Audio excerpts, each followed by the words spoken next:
Her mother's voice cut through the foyer like a blade. She's our walking wallet, and she doesn't even know it. Laughter. Real laughter. Not nervous or guilty comfortable. Practiced. The kind that comes from a joke told 100 times before. Zariah Bellrose stood frozen just inside the front door, expensive gifts still in her arms, still wearing the smile she'd carried all the way from Houston. The promotion, the biggest of her career. She'd come home 2 days early to surprise them. She was the one who got surprised. Her brother's voice next. All we have to do is cry a little. And she opens her checkbook. 8 years, and she still hasn't figured it out. More laughter. Her father's laugh, low, wheezing, unmistakable underneath all of it. That laugh.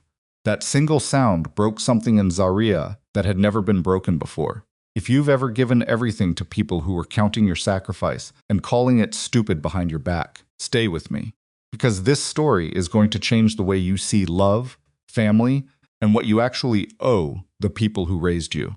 Subscribe to this channel right now. Hit that notification bell so you never miss a story like this one. These are the stories that make you think, make you feel, and sometimes make you realize you've been living someone else's life. Drop your city and country in the comments below. I want to see how far this story travels. And if it moves you, and I promise you, it will hit that like button. It costs you nothing, and it means everything. Now let's go back to Chicago. To a Sunday evening that ended one woman's life and started another one entirely. The drive from O'Hare had taken 40 minutes, and Zariah had spent most of it rehearsing the moment. She'd imagined her mother's face when she walked through the door, the way her father would stand up slowly from his recliner, trying to hide that he was pleased. Her sister would probably scream. Her brother would pull her into one of his sideways hugs and ask immediately what was in the bags, and she'd laugh and tell him to wait.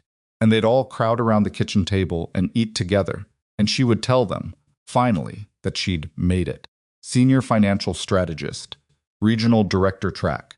A salary that would have seemed like fantasy to the 24-year-old version of herself who'd moved back home after graduate school to help her family get back on their feet.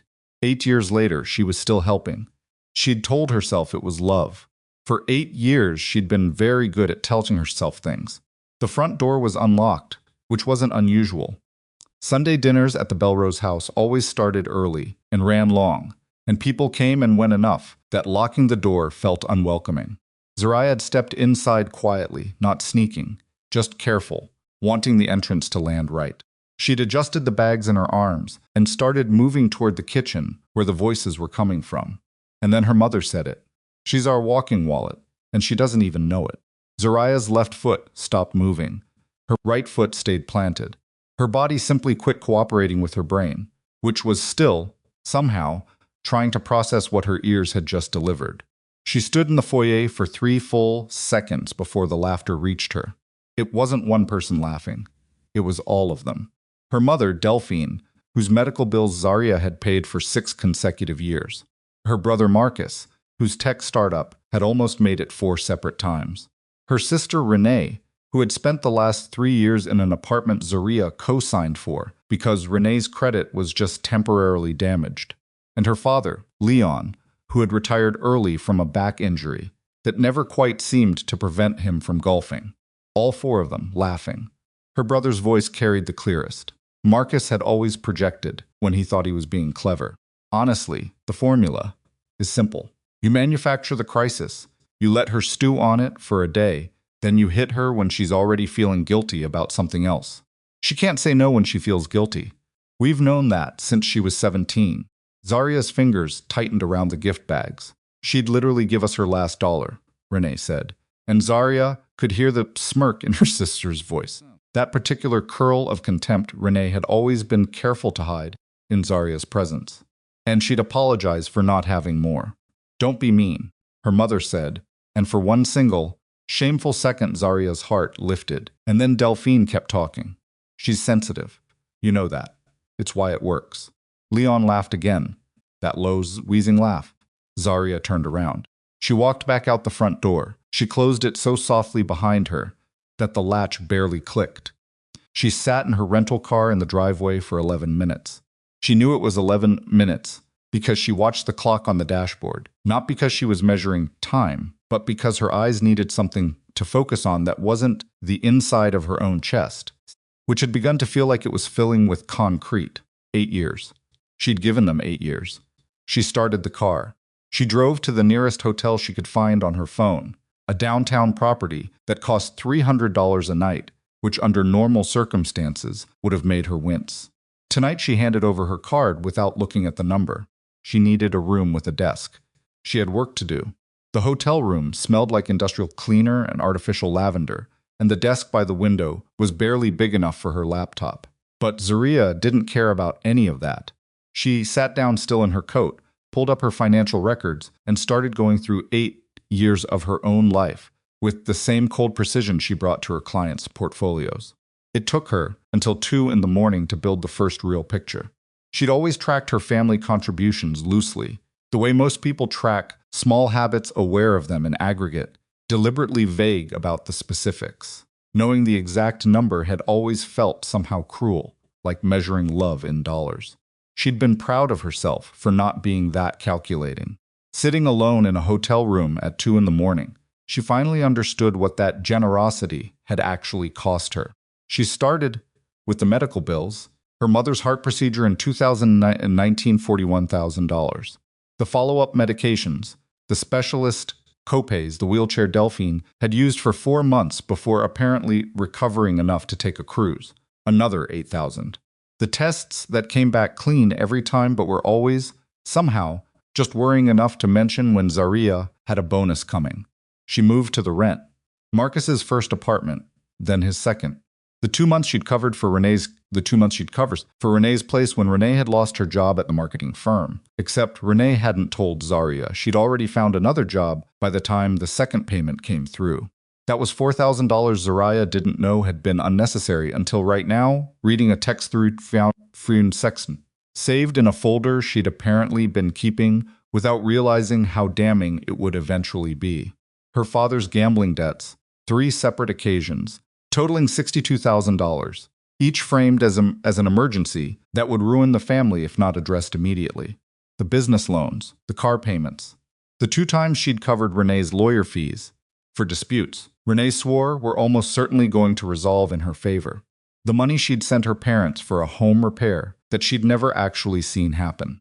By 3:30, her laptop screen showed her a number she hadn't been prepared for. $847,000. She sat back in the chair. She looked at that number for a long time. $847,000.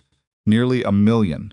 The kind of money that, invested even conservatively over 8 years, would have been a foundation, a future, a business, a life that looked like the one she kept promising herself she'd build once things stabilized for her family.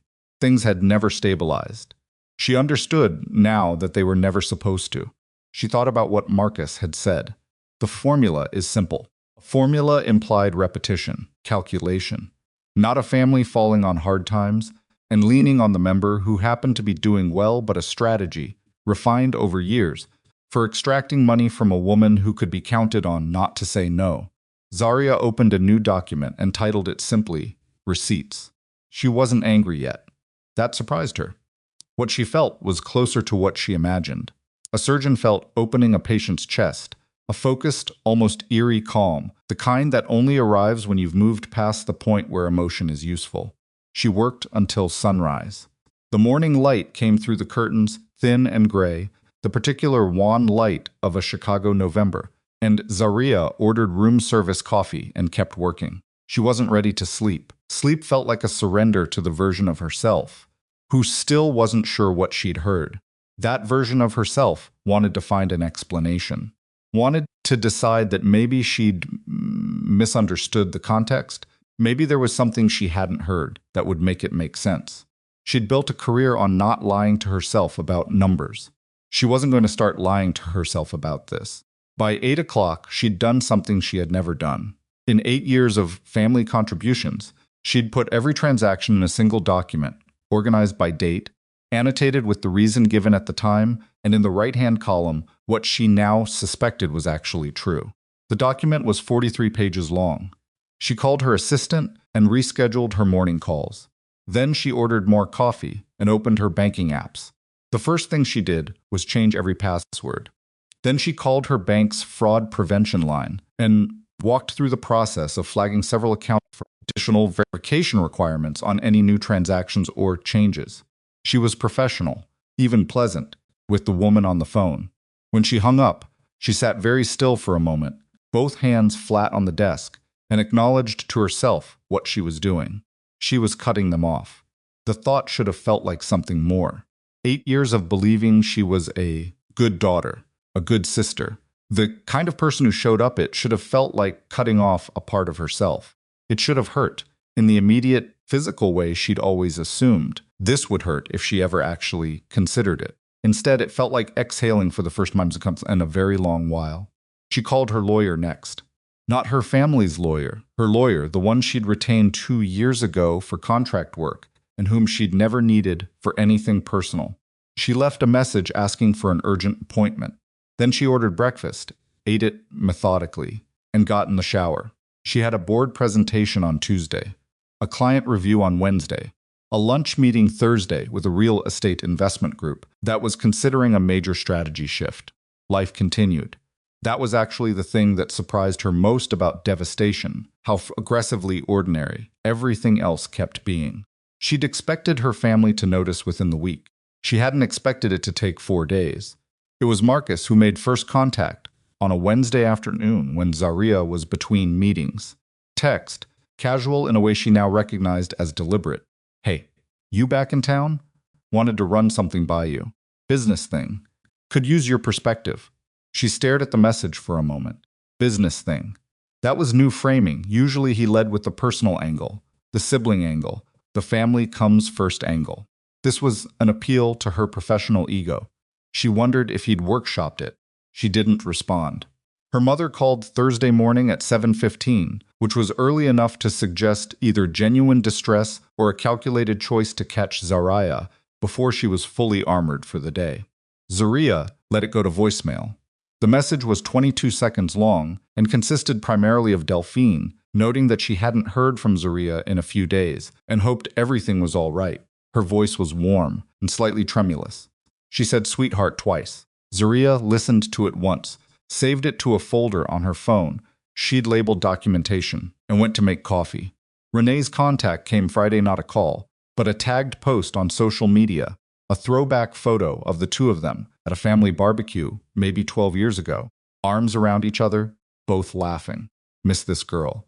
We need to plan something soon, sis. 47 people had already liked it by the time Zariah saw it.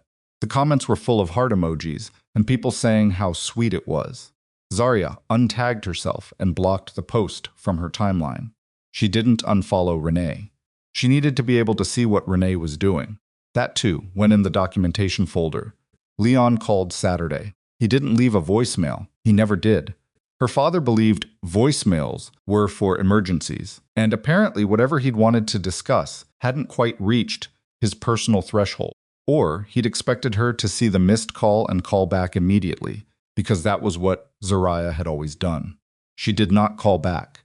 By the following Tuesday, the messages had changed in tone. Marcus texted again, this time dropping the professional angle entirely. Z, you okay? Nobody's heard from you. Mom's worried. Then, 20 minutes later, actually, I need to talk to you. Something came up with the company. Pretty urgent. Then, an hour after that, just call me. She called her lawyer instead. The meeting she'd requested had been scheduled for that morning, and she arrived 15 minutes early, which she always did, and sat across from a woman named Patricia Owens, who had the particular energy of someone who had stopped being surprised by human behavior, somewhere around her 3rd decade of practicing family and financial law. Zariah laid out 43 pages of documentation and said, very calmly, I need to understand what my options are. Patricia looked at the documents for a long time. Then she looked at Zariah. How long has this been going on? 8 years. Patricia didn't say anything for a moment. Then, are any of these transfers documented as loans? Almost none of them. I have a few emails where I mentioned the money being a loan, but they were never acknowledged as such. There's no counter documentation. And you have evidence that their stated circumstances were false? I have evidence for most of it. The rest I'm still gathering. Patricia folded her hands on the desk. I have to ask you something, and I need you to answer honestly. Go ahead. What do you want? Not legally, what do you actually want? Zariah had thought about this. She'd thought about it at 2 in the morning in a hotel room with a concrete feeling in her chest. She'd thought about it in the shower and between meetings and in the small, quiet hours before her alarm went off. I want them to stop, she said, and I want to make sure they can't undo what I've already done to protect my accounts. Do you want to recover the money? I want a record of it. Whether I can recover it is a separate question. Patricia nodded slowly. And your brother, you mentioned a business component. He has a tech company. He's told me it's been failing for 4 years.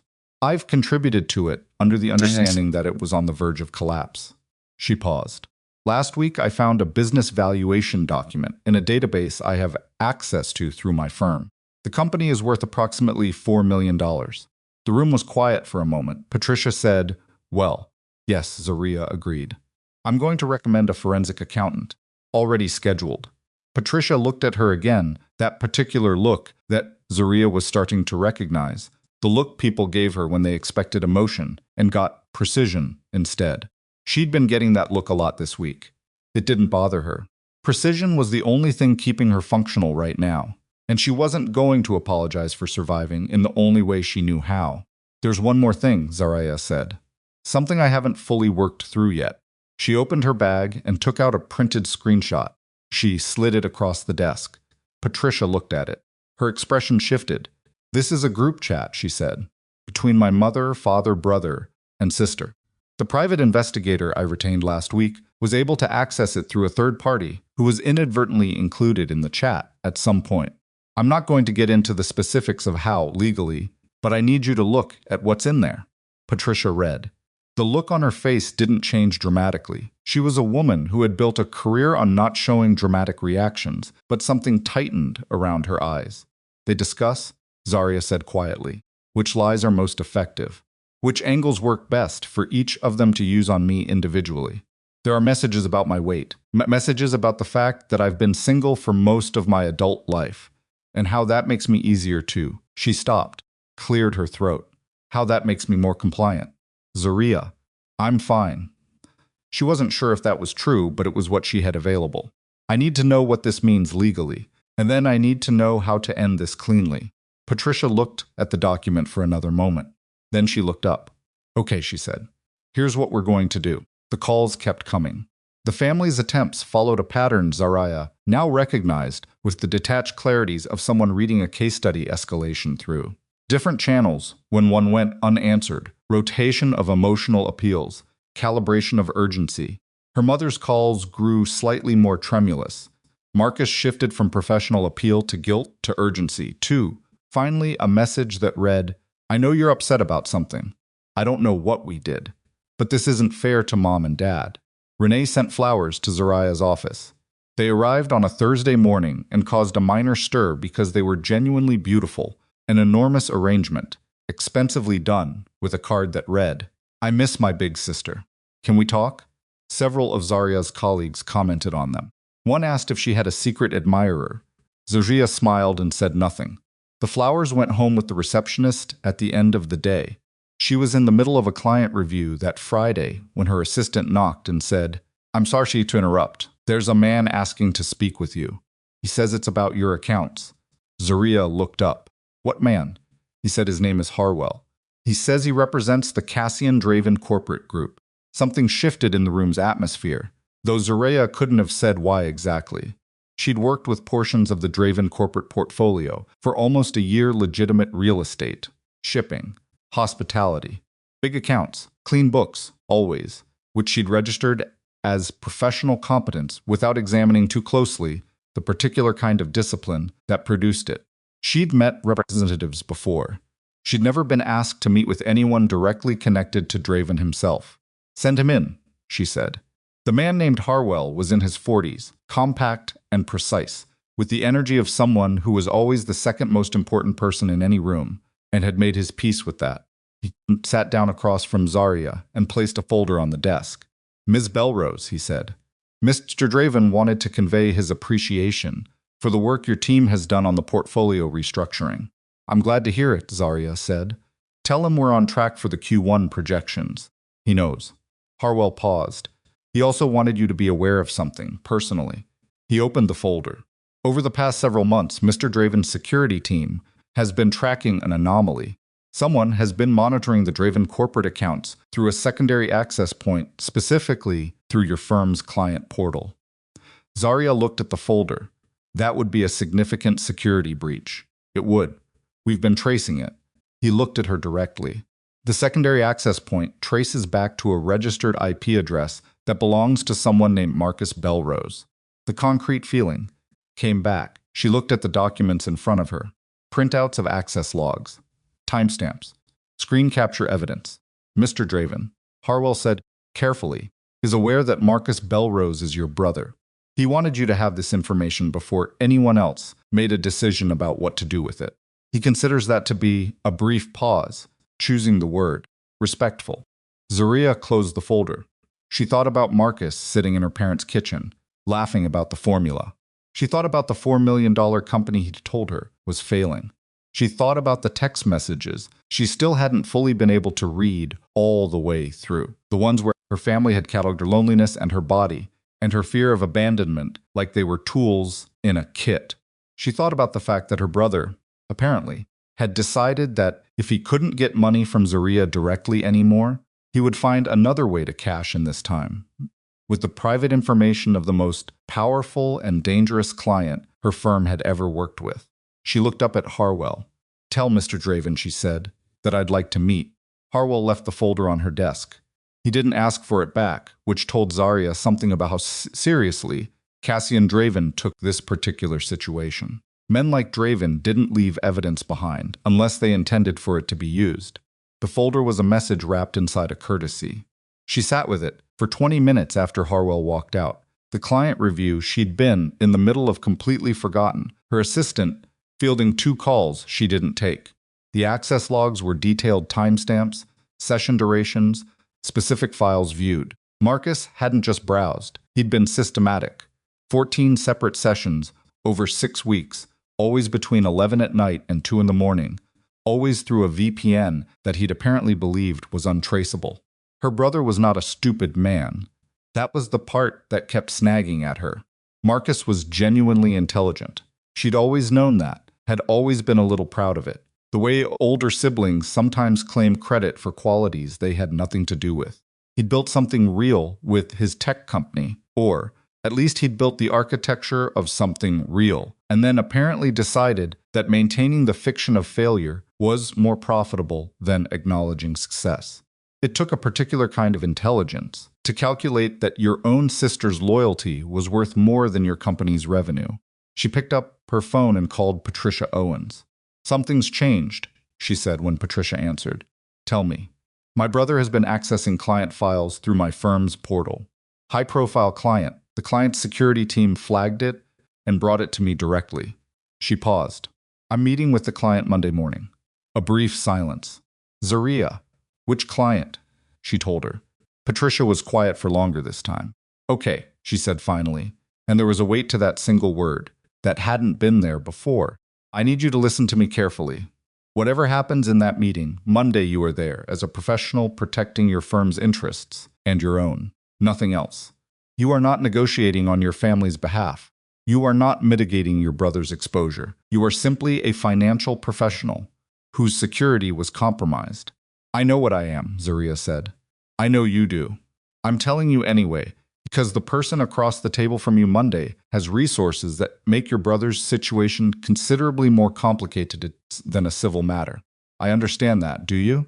Zariah looked out the window at the Chicago skyline, gray and flat under November clouds. "I understand it completely," she said. "That's why I'm calling you." She spent the weekend alone, which wasn't unusual. She'd spent most weekends alone for the better part of 3 years.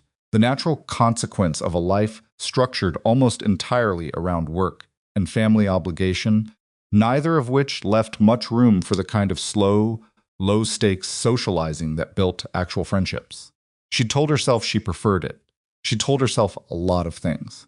Saturday morning, she went through the rest of the group chat messages. All of them this time, not just the excerpts the private investigator had flagged. She made herself read every thread from the beginning. which took 4 hours and 2 pots of coffee and left her with a specific kind of exhaustion that had nothing to do with sleep. The chat had started 3 years ago. Someone she couldn't determine who had created it. The investigators' access didn't include that metadata had named it family business, which was, she had to acknowledge, almost admirably direct. The early messages were mostly logistical. Who was going to ask Zariah about what? How to stagger the requests so they didn't overlap.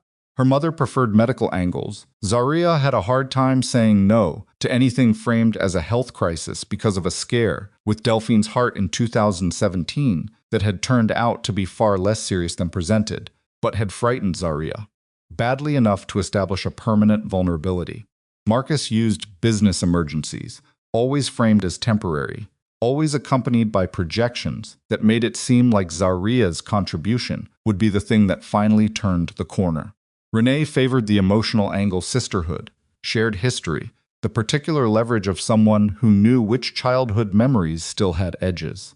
Leon, her father, mostly just co-signed. He had a role in the chat that could best be described as ratification. When the others presented a plan, Leon's approval made it feel like family consensus rather than individual manipulation. His messages were brief. Good, that'll work. She won't push back on that one. He contributed the weight of patriarchal authority without doing any of the actual work, which, Zariah reflected, was consistent with how he'd operated her entire life. Then there were the other messages. The ones between requests, when they weren't planning anything specific and were simply talking to each other in the way people talk when they believe no one else is watching. Renee on Zariah's dating life, she went on 2 dates last month, both disasters. She texted me about the second one. Honestly, she should just focus on work. Nobody's signing up for that project. Marcus responding, harsh. And then 3 minutes later, but not wrong. Her mother, on a Thursday afternoon after a call with Zariah, she asked me today if I thought she should try one of those matchmaking services. I told her to focus on family first. She said, okay. Renee, of course she did. Delphine, she needs us. That's not a bad thing. Marcus, it's actually a great thing. And Zariah read that exchange 3 times. The third time, she noticed that her hands were completely steady. She'd expected them to shake. Instead, she felt something solidify inside her chest. Not hardness exactly, but density, like something that had been hollow was finally filling in. She saved the entire chat to 3 separate secure locations.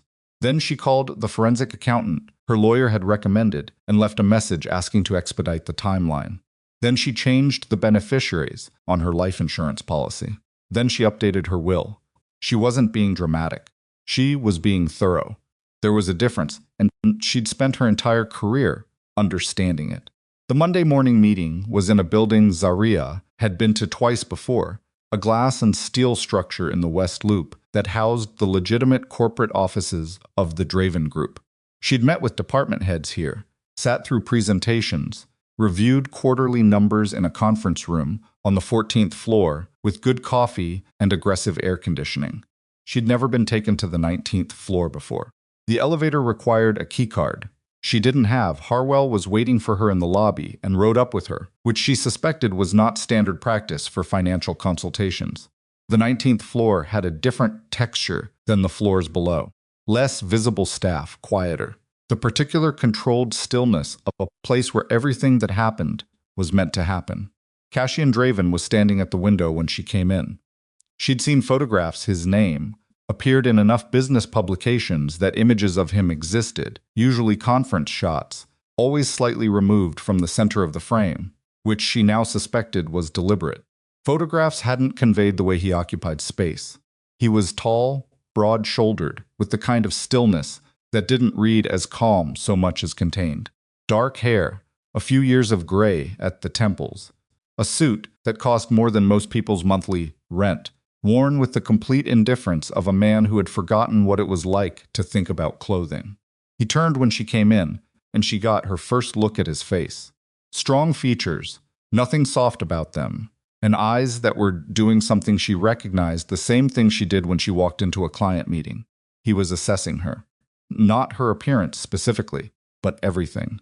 How she moved. What she'd chosen to carry, where her eyes went first in the room. She met his eyes directly. Let him look. Ms. Bellrose, he said. His voice was lower than she'd expected. Thank you for coming. Thank you for the advance notice, she said. About my brother. He gestured toward a chair. She sat. He sat across from her, rather than behind the desk, which she filed away.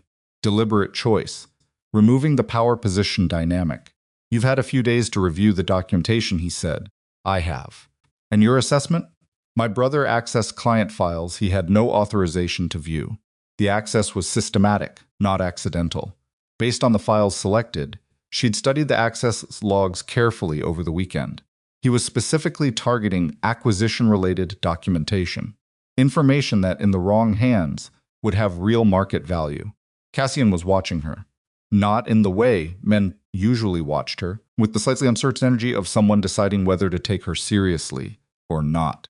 He was watching her the way she'd watched the group chat messages for information. Your firm's portal is secure, he said. How did he get access? He had my secretary's credential.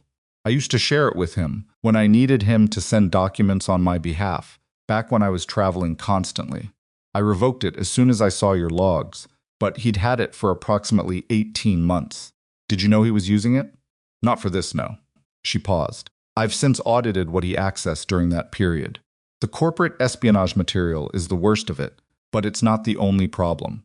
Something shifted almost imperceptibly in Draven's expression. Tell me. He was also accessing client billing records, fee structures, renewal schedules. She said it flatly because it was flat, just information, just damage to be quantified. I don't know yet what he did with that information, if anything. My forensic accountant starts this week. Draven leaned back slightly in his chair. Ms. Bellrose, he said, I'm going to ask you something, and I'd like you to answer without the professional filter. She waited. What is it you actually want to happen to your brother? She'd expected the question. Patricia had asked a version of it. She'd asked herself a version of it at 2 a.m. in a hotel room 10 days ago. But hearing it from Cassian Draven was different, because the question meant something different coming from him. He wasn't asking about legal remedies. He wasn't asking about her emotional landscape. He was asking what she wanted done. I want him to face the consequences of what he actually did, she said, through legitimate channels. I'm not interested in anything else. He studied her for a moment. That's a careful answer. It's the true one. Most people in your position would either want to protect him or want something considerably worse than legal consequences. I'm not most people in my position, she said, and I think you already know that. For the first time, something that might have been the beginning of a smile crossed his face. It didn't quite land, but it came close. My legal team will be filing with the appropriate investigators by end of week, he said. I wanted you to know before it happened. The filing will name Marcus Bellrose specifically. I understand. It will become public record. I understand that too. He looked at her steadily. You're very calm about this. I've had a difficult 2 weeks, Zariah said. I ran out of calm about 5 days ago and switched to something else. I'm not sure what to call it yet. This time the almost smile landed. Brief, controlled, but real. I think, he said, that you should know something. Go ahead. I've been watching your work for 8 months. The restructuring you designed for the Meridian acquisition, our legal team thought it was too aggressive. Our financial advisors thought it was unnecessarily complex. You pushed it through anyway. He paused. It saved my companies approximately $14 million in tax exposure. I don't overlook that kind of work. Zariah absorbed this. I appreciate you saying that. I'm not saying it to be kind. His voice was matter of fact. I'm saying it because I want you to understand that what happens next, the filing, the investigation, the attention it will bring, doesn't change my professional relationship with your firm or with you personally, unless you want it to. I don't, she said immediately. He nodded once. Good. He stood, which she took as the signal that the meeting was concluding. She stood too. He extended his hand, and she shook it, firm grip, brief, no performance in it either direction. One more thing, he said as she picked up her bag. She looked at him. Whoever they used to access the acquisition files, Cassian said, it wasn't just Marcus. The room went very quiet. What do you mean, she said. The IP logs we gave you show Marcus's VPN, but the acquisition documents weren't accessed from his VPN. They were accessed from a different address, one that traces to a device registered to your mother. She made it to the elevator before her hands started shaking, not from fear. She'd understood somewhere around day 3 of this process that what she was working through wasn't going to hurt her in the way she'd once thought family betrayal would hurt, not the raw, personal anguish she'd braced for. It was more specific than that, more targeted, like a scalpel had found a place between her ribs that she hadn't known was there. Her mother, Delphine, who called her sweetheart. Delphine, whose medical bills had cost Zariah $41,000 over 6 years. Delphine, who had sat in a kitchen and laughed at her daughter's ignorance. Delphine, who had apparently been accessing corporate acquisition files from her home device. Zariah stood in the elevator and breathed very carefully and thought about what that meant. Not the emotional content of it. She didn't have room for that right now. Practical content. Her mother had access to a device that had been used to pull confidential acquisition documents. That meant either Delphine had done it herself, which required a level of technical sophistication that seemed unlikely, or someone had used her mother's device, which meant someone had physical access to her mother's home, which meant this wasn't just Marcus acting alone, which meant the family had found someone outside the family to help them. The elevator doors opened into the lobby. Harwell was there, and she saw him clock the change in her face immediately. His own expression shifted slightly, not with surprise, but with recognition, the look of a man who knew what had just happened up there. "Do you need a car?" he said. "No," she said. "Thank you." She walked out into the November cold and called Patricia from the sidewalk. "The acquisition files were accessed from my mother's device," she said, before Patricia could speak. "Draven's team just told me." Silence. "Patricia, I heard you." Patricia's voice had changed. Not panic. Patricia Owens didn't panic, but the sharpening that came when a case stopped being one thing and became another. "Zariah, that's not a civil matter anymore." "I know." If Delphine Bellrose's device was used to access and potentially distribute confidential acquisition documents for a Draven Group transaction, we are talking about federal territory, corporate espionage, securities violations potentially, depending on what was done with the information. "I know what we're talking about." "Do you understand that your mother could?" "Yes." She said it sharply, then caught herself. "I'm sorry." "Yes. I understand what this means for her." The wind off the lake was cutting, and she hadn't worn a heavy enough coat. She stood on the sidewalk outside the most dangerous man in Chicago's legitimate corporate office and held her phone against her ear and understood, fully and completely, that her families had built something they couldn't control. They'd been so confident in Zariah's compliance that they'd kept pushing. They'd kept expanding the operation, adding complexity, reaching further. They'd taken her loyalty as a permanent condition rather than a choice she made every day. And somewhere in that confidence, they'd made a mistake large enough that it had attracted the attention of a man who did not process mistakes the way ordinary people process them. "What do I do?" she asked.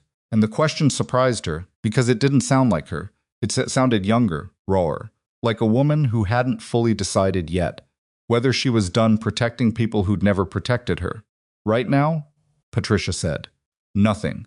You don't contact them, you don't warn them, you don't give them time to create a story. You come to my office tomorrow morning at 8, and we go through every piece of documentation you have, every message, every access log, every financial record. We build a complete picture of your involvement, or rather your complete non-involvement before anyone comes asking." "They're going to come to me first," Zariah said. "When it starts, they'll call me. They'll think I can fix it." "Let them call," Patricia said. "Don't pick up." The call came Thursday at 6 a.m. Renee's name on the screen, which was unusual. Renee was not a morning person, and 6 a.m. contact meant someone had told her to make it before Zariah was fully awake, when defenses were lower. It was, she recognized exactly the kind of tactical thinking that had been documented in 43 pages of family chat history. She didn't answer.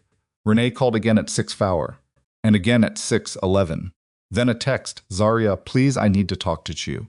It's important, please, pick up." Then Marcus called. Then her mother's number appeared on the screen. No call, just a text, which read, "Baby, please. Your brother is in trouble. We need you." She was sitting at her kitchen table with coffee that had gone cold, already dressed, already 2 hours into her work morning. She read each message as it came in and did not respond to any of them. She took screenshots of the timestamps and added them to the documentation folder. At 7:15, her father called. Leon, who hadn't personally called her in 4 months and who didn't leave voicemails. He called 4 times in 20 minutes, which was more contact than he'd initiated in the past 2 years combined. At 7:40, a number she didn't recognize called. She let it go to voicemail and listened immediately. A man's voice, smooth, professional, identifying himself as a lawyer named Greer, representing Marcus Bellrose and the Bellrose family. Ms. Bellrose, your family is facing a significant legal situation related to your professional client portfolio. We believe this may be resolvable before formal charges are filed if all parties are able to coordinate a unified response. Given your central role in the client relationship, your cooperation would be essential. Please call me at your earliest convenience. She listened to the voicemail twice. Then she forwarded it to Patricia. Patricia called back in 4 minutes, which was a record. "Do not call that man," she said without greeting. "I wasn't going to. A unified response means they want to use your position to negotiate down whatever's coming. They're going to try to make you the bridge between your family and Draven's organization. I know what they're doing. Zariah, I need you to say something to me, directly. No professional filter." She looked at the cold coffee on the table.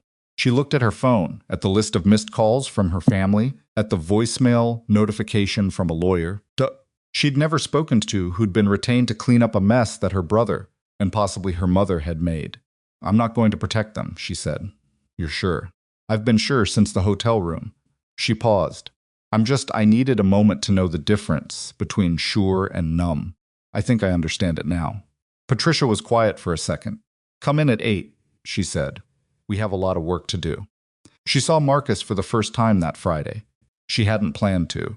She was coming out of a lunch meeting in the Loop, heading back toward her firm, and he was standing on the sidewalk half a block from her building's entrance.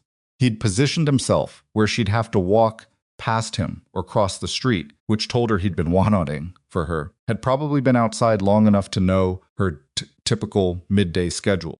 He looked terrible. He hadn't shaved in several days, and his coat was open despite the cold, and his eyes had that particular frantic energy of a man who hadn't been sleeping. She slowed when she saw him because she couldn't help it. He was still her brother, and whatever her mind had decided, her body had its own accounting system that hadn't fully updated. "Z," he said. He said it quietly. "None of the projection from before. Just 5 minutes, please." She looked at him for a long moment. Around them, the sidewalk moved with the aggressive efficiency of Friday lunch hour foot traffic, people flowing around them, without noticing the weight of what was happening in this 6-foot space between two siblings. "No," she said, his jaw tightened. "Zariah." "No, Marcus," her voice stayed even. She was surprised by how even it stayed. "You need to talk to your lawyer. That's what lawyers are for. My lawyer doesn't know what you know. About Draven, about the accounts, about how he stopped." Lowered his voice further. "You could talk to him. You could explain that it was research, that it wasn't meant to be." "Wasn't meant to be what?" she said. "What was it meant to be?" He opened his mouth and nothing came out. In all her years of watching Marcus speak confidently, smoothly, with the easy charm of someone who'd learned early that he was the type of person people wanted to believe, she had never seen him at a complete loss for words. "I know about the chat," she said. "I know about the formula." His face changed. Not guilty, something more complicated than guilt. Something that had defensiveness and calculation in it, alongside what might have been, underneath everything, actual shame. She didn't know how to feel about the shame. She wasn't sure it was real. "I know about Mom's device," she said. "I know you're not alone in this." "Z, don't." The word came out harder than she'd intended, and she saw him flinch, which she hadn't expected. Marcus didn't flinch. "Don't explain it. Don't make it make sense. You had a $4 million company, and you spent 3 years telling me it was failing. You had a formula. You workshopped it." She stopped, took a breath. "I'm not someone you can fix this with, Marcus. I'm the person you did it to." He looked at her, and for a moment, just a moment, she saw something on his face that wasn't strategy. It was grief, or something adjacent to it, the particular expression of a person who is at the point where they understand the full cost of what they've done and can't find a way back from it. Then his phone buzzed. He glanced down at it, and the expression closed off, replaced by something more familiar, more managed. They're going to file by end of next week, she said. Draven's attorneys. Once they do, he stopped. Mom could lose everything. Mom has 4 rental properties, Zariah said, and a beach house. The color drained from his face. I know, Marcus. I spent a night in a hotel with 8 years of financial records and nowhere to be. She picked up her bag more firmly. You should go, Zariah. Please, talk to your lawyer. She looked at him one last time, her brother, her brilliant, calculating, charismatic brother, standing on a sidewalk with his coat open in 30-degree weather and his careful world coming apart around him. And Marcus, for what it's worth, I hope you actually find a way through this. Not because you deserve it, because I'm tired of carrying other people's consequences, and that includes yours. She walked past him. She didn't look back. She made it to her building's lobby before the shaking started again, her hands. This time, then her jaw, then a wave of exhaustion so complete, it felt almost physical, like something that had been holding her upright for 3 weeks had finally given way. She stood in the lobby for a full minute, back against the wall, breathing carefully, letting the corporate noise of the building move around her. Then she straightened, smoothed her coat, pressed the elevator button. She had a 4 o'clock meeting. A client who was restructuring a family trust and needed advice on asset protection strategies. She would sit across from them and bring everything she had and do the job she was extraordinarily good at, because that was what she did. The elevator arrived. She stepped in. Her phone lit up with a text from a number she didn't have saved. She almost dismissed it. Then she read the first line and stopped. Ms. Bellrose, this is Cassian Draven. I'd like to speak with you directly. Not through Harwell directly. There's been a development I think you need to hear before Monday. Stared at the screen. The elevator reached her floor. The doors opened. She stood in the doorway as they started to close and hit the button to hold them open, reading the message again, because in everything she'd prepared herself for, over the past 3 weeks, the financial reckoning, the family confrontation she knew was coming, the legal process grinding into motion, she had not prepared herself for. Cassian Draven texting her personally on a Friday afternoon to tell her something had happened that couldn't wait until Monday. Whatever boundary had been holding this situation in a manageable shape, she understood in that moment, had just been crossed. She typed back, when and where. His reply came in under a minute. Tonight. My office. 7 o'clock. Come alone. The elevator doors closed around her. She went home first, not because she needed to change clothes or eat something, though she did both of those things. She went home because she needed 20 minutes inside a space that was entirely hers before walking into a room with Cassian Draven, and whatever he'd decided was too urgent to wait until Monday. She needed to remember what it felt like to stand somewhere that nobody else had a claim on. Her apartment was on the 22nd floor of a building in River North, a 2-bedroom she'd bought 4 years ago, and furnished slowly, one piece at a time, in the way of someone who kept expecting to be interrupted. The second bedroom had a desk and bookshelves, and had never once had a guest in it. She'd told herself she was saving it. She understood now she'd been bracing for the moment when someone in her family needed a place to stay. She stood in her kitchen and ate leftover rice and chicken cold from the container, and looked out at the city going dark and thought about what Cassian Draven's text actually meant. Not the words, the fact of it. His personal number. Come alone. The specificity of 7 o'clock. Not a range, not a suggestion. A man who operated the way he operated didn't reach out directly, without calculating exactly what that contact communicated. He wanted her to know this was different from the Monday meeting. He wanted her to know he was treating her as a principal, not a peripheral. She didn't know yet whether that was good. She changed into a charcoal blazer and dark slacks, practical and clean, nothing that would read as trying too hard or not trying at all. She looked at herself in the bathroom mirror for a moment, just a moment, the way she'd trained herself to do it, fast enough that the critical part of her brain didn't have time to get involved. She looked like a woman who'd been running on 4 hours of sleep and controlled anger for 3 weeks. She looked, she thought, like someone who had stopped pretending to be fine. That was probably appropriate for tonight. She took a car rather than driving herself. She wanted both hands free. The building's lobby was different at 7, on a Friday evening quieter, the corporate daytime energy replaced by something more deliberate. The security desk was staffed by a single guard who was expecting her, checked her name on a list without being asked, and handed her a keycard without speaking. She rode the elevator to the 19th floor alone. Harwell wasn't there this time.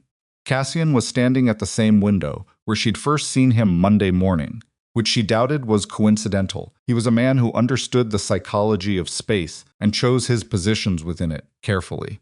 But something was different tonight. Monday, he'd been contained, every movement precise and considered. Tonight there was a tension in the set of his shoulders that the Monday version of him hadn't shown.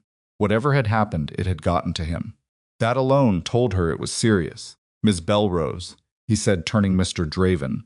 She set her bag on the chair rather than holding it. "What happened?" He looked at her for a moment, that same assessing look from Monday, but fast this time, like he'd already done most of the calculation and was just confirming the result. Then he crossed to that and opened a folder and turned it toward her. She looked at the documents inside. It took her 10 seconds to understand what she was reading, another 5 to understand what it meant. By the end of those 15 seconds, the temperature in the room seemed to have dropped several degrees, though the building's climate control hadn't changed.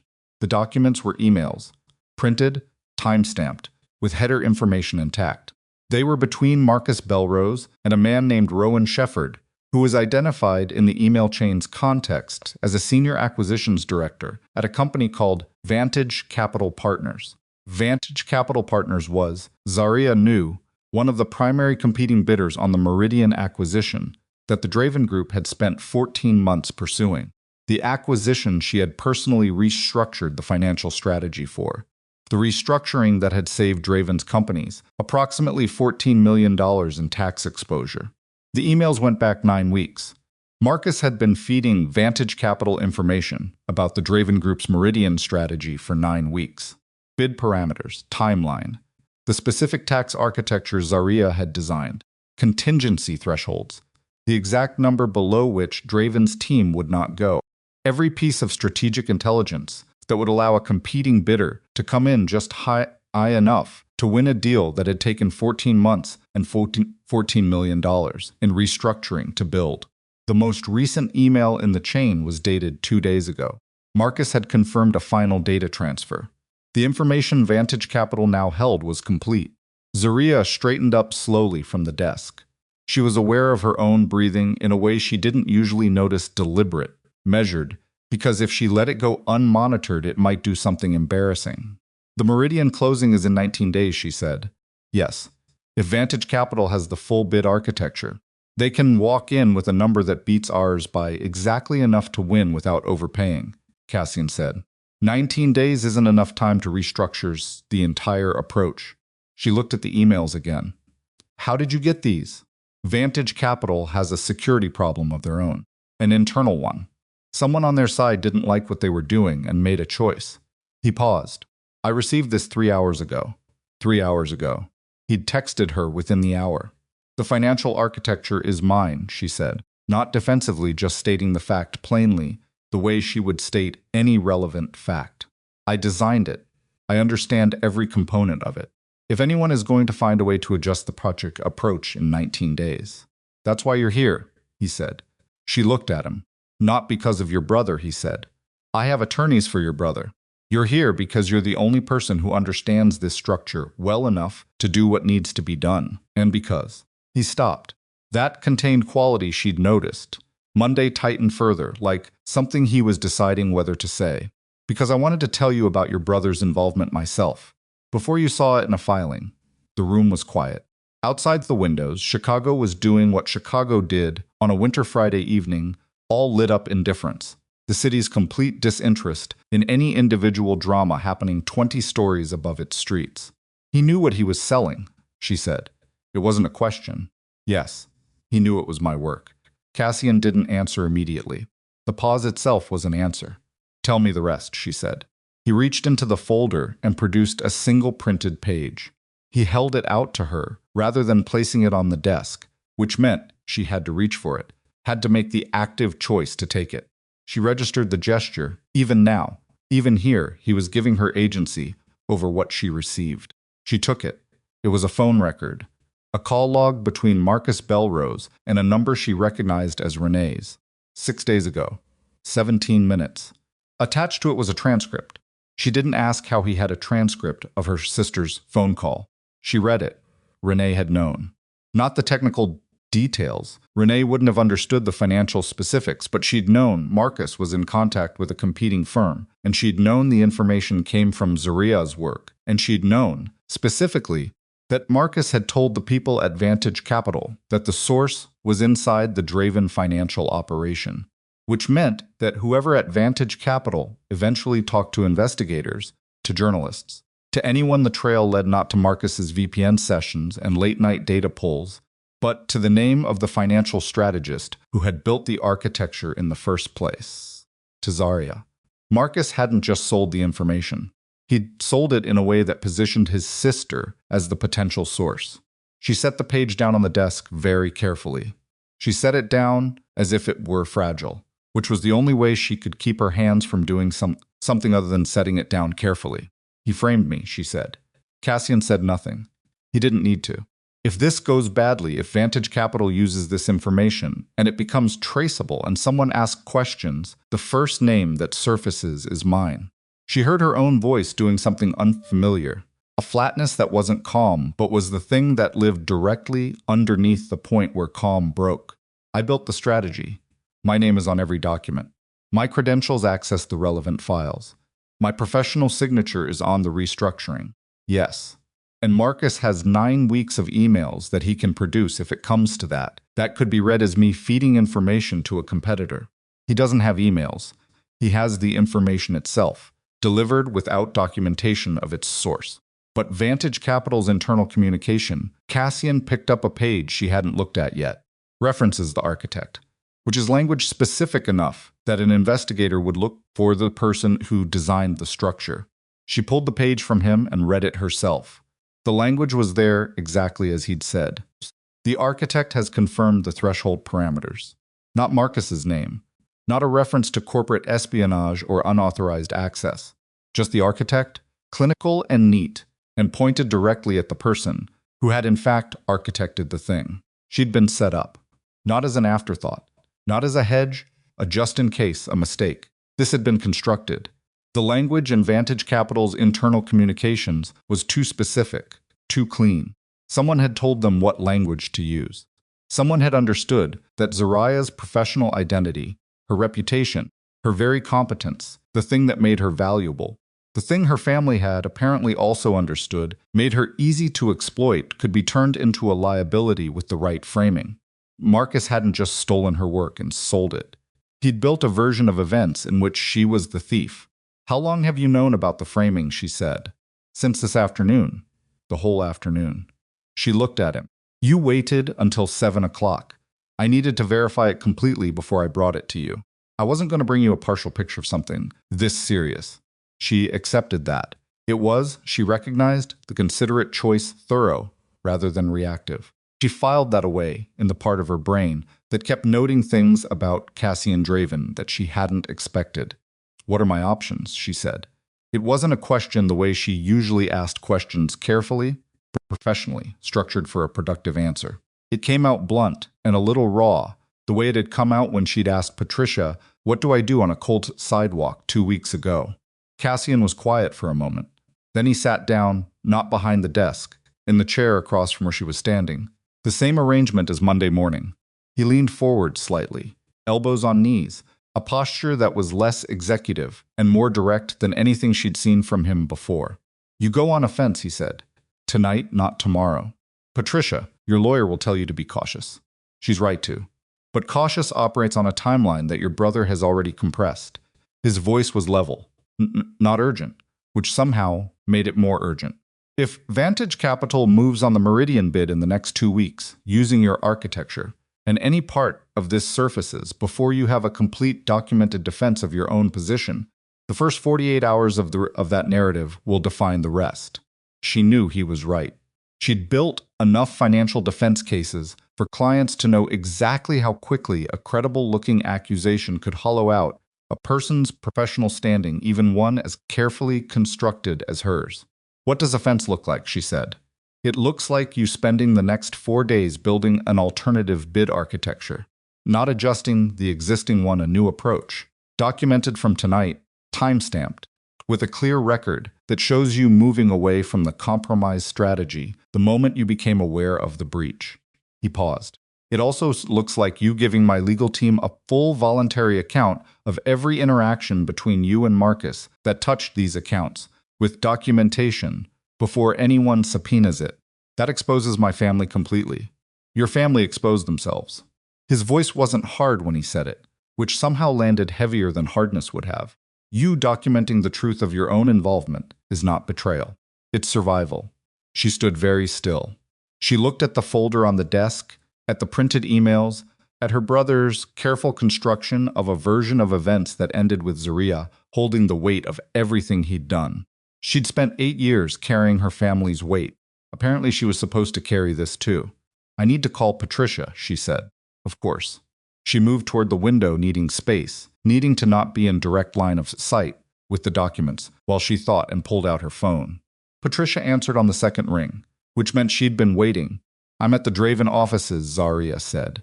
Something's happened. I need you to hear it. She laid it out. All of it. The Vantage Capital emails, the phone transcript, the language in the internal communications, the framing. She was precise and organized, even now, even with her hands unsteady, and something hot and pressurized building behind her sternum, because precision was what she had, and she was not going to give it up. Patricia was silent through most of it. When Zariah finished, the silence continued for several seconds. Are you somewhere private? Patricia said. Private enough, Zariah.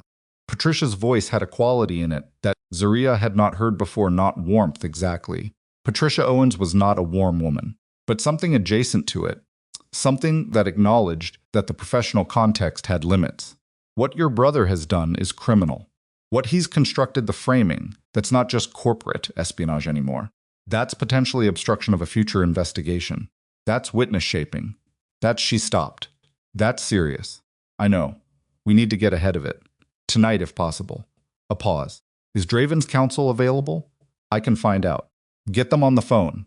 I want to coordinate how your voluntary account is filed and when. If we can establish your position before any investigation formally opens, we control the narrative. But we have maybe 48 hours before Vantage Capital figures out they have an internal leak, and when they do, the first thing they'll do is create distance from the information source. Which means Marcus, Zariah said. Which means Marcus will have every incentive to make himself look like a middleman rather than the architect of the scheme. Patricia's voice was flat, and the person he'll name as the actual architect is already named in Vantage Capital's internal documents. The hot, pressurized thing behind Zariah's sternum expanded. She put her free hand against the cold glass of the window. 19 stories below, the city moved. Patricia, she said, my mother's device was used to access the original files. We talked about that. Yes.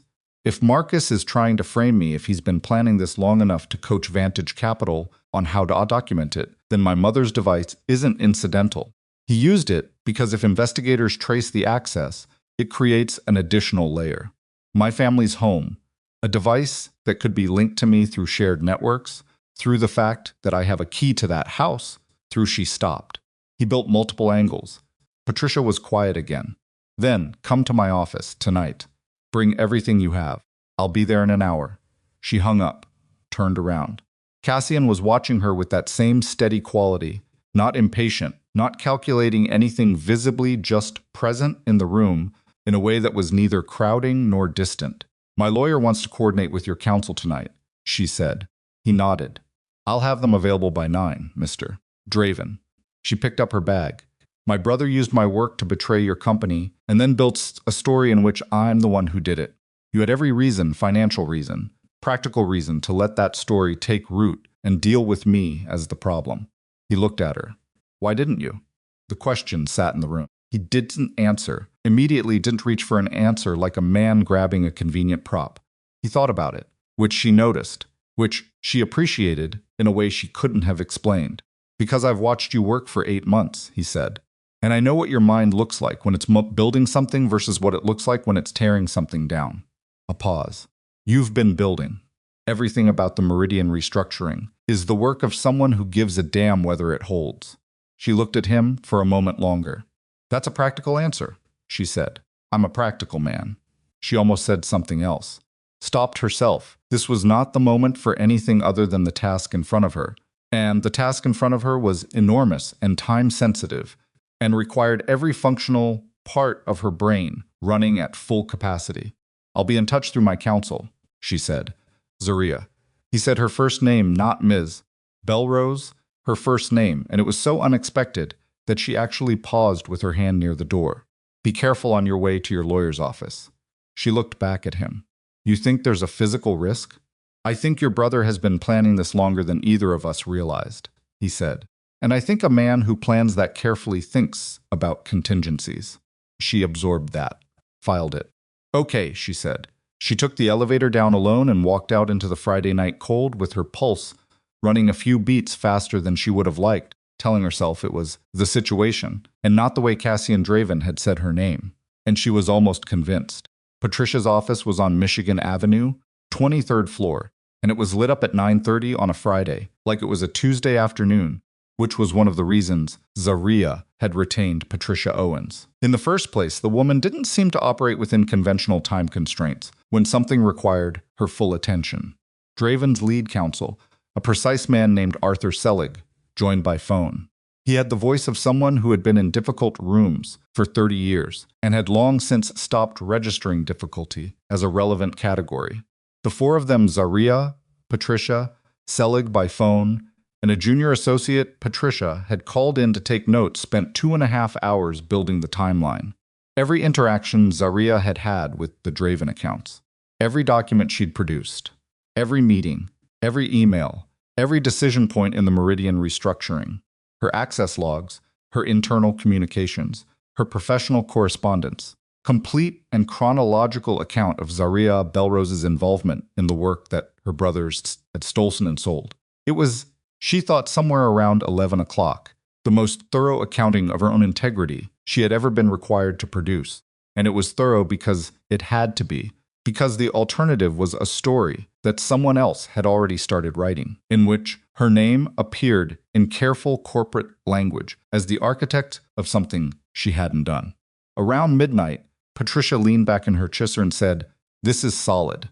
"It's the truth," Zariah said, "which is why it's solid." Patricia looked at her steadily. "We file the voluntary account with Selig's team Monday morning and coordinate with the investigating agency simultaneously. You are a cooperating party from the first moment. That matters." "And Marcus?" Selig's voice came through the phone, measured.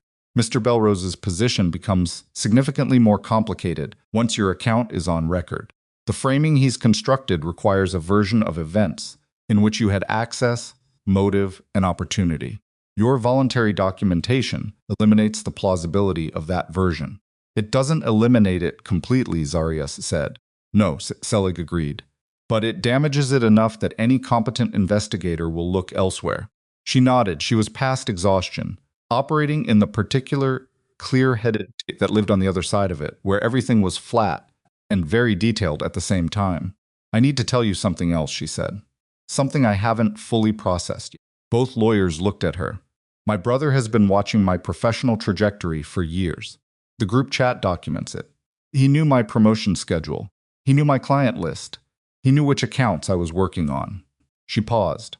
"I don't know how long he was planning, the Vantage Capital angle specifically, but the access logs go back 6 weeks. The Vantage Capital emails go back 9. She looked at Patricia. "He started building this before I shut off the money." Patricia frowned slightly. "You're saying the corporate espionage was already in motion when you made the financial separation?" "Yes, which means I shutting off the money wasn't the thing that made him do this." She said, slow, working it out as she spoke. "He was already doing this. The money cutoff just accelerated his timeline." The room was quiet while all three of them absorbed what that meant. Marcus hadn't panicked when Zariah stopped the payments and made a desperate move. He'd been executing a separate plan all along, one that treated Zariah's professional work as an asset to be harvested the same way her family had harvested her financial generosity. 2 separate operations, running in parallel, and she'd been living inside both of them without knowing either existed. He never needed the money, she said, and her voice did the flat thing again. The $4 million company. The formula for the family expenses. That was never about actually needing help. She stopped. He was maintaining access, keeping me close, keeping me in a position where I'd continue working on high-value accounts that he was monitoring. Patricia said very quietly, Zariah. The whole thing was a platform, she said. I was a platform. My career, my relationships, my access, all of it was infrastructure that my family maintained by keeping me convinced I was needed and loved. And she stopped. She picked up her coffee cup. It had been cold for an hour. She drank it anyway because she needed something to do with her hands. I want to see the Sunday dinner, she said. Patricia looked at her. I'm sorry, my family. They've been calling. They've been escalating. My brother found me on the street today. They want a meeting. They want me to fix this. She set the cup down. I want to give it to them. I want to sit across from all four of them and let them make their case. That's not, Patricia started.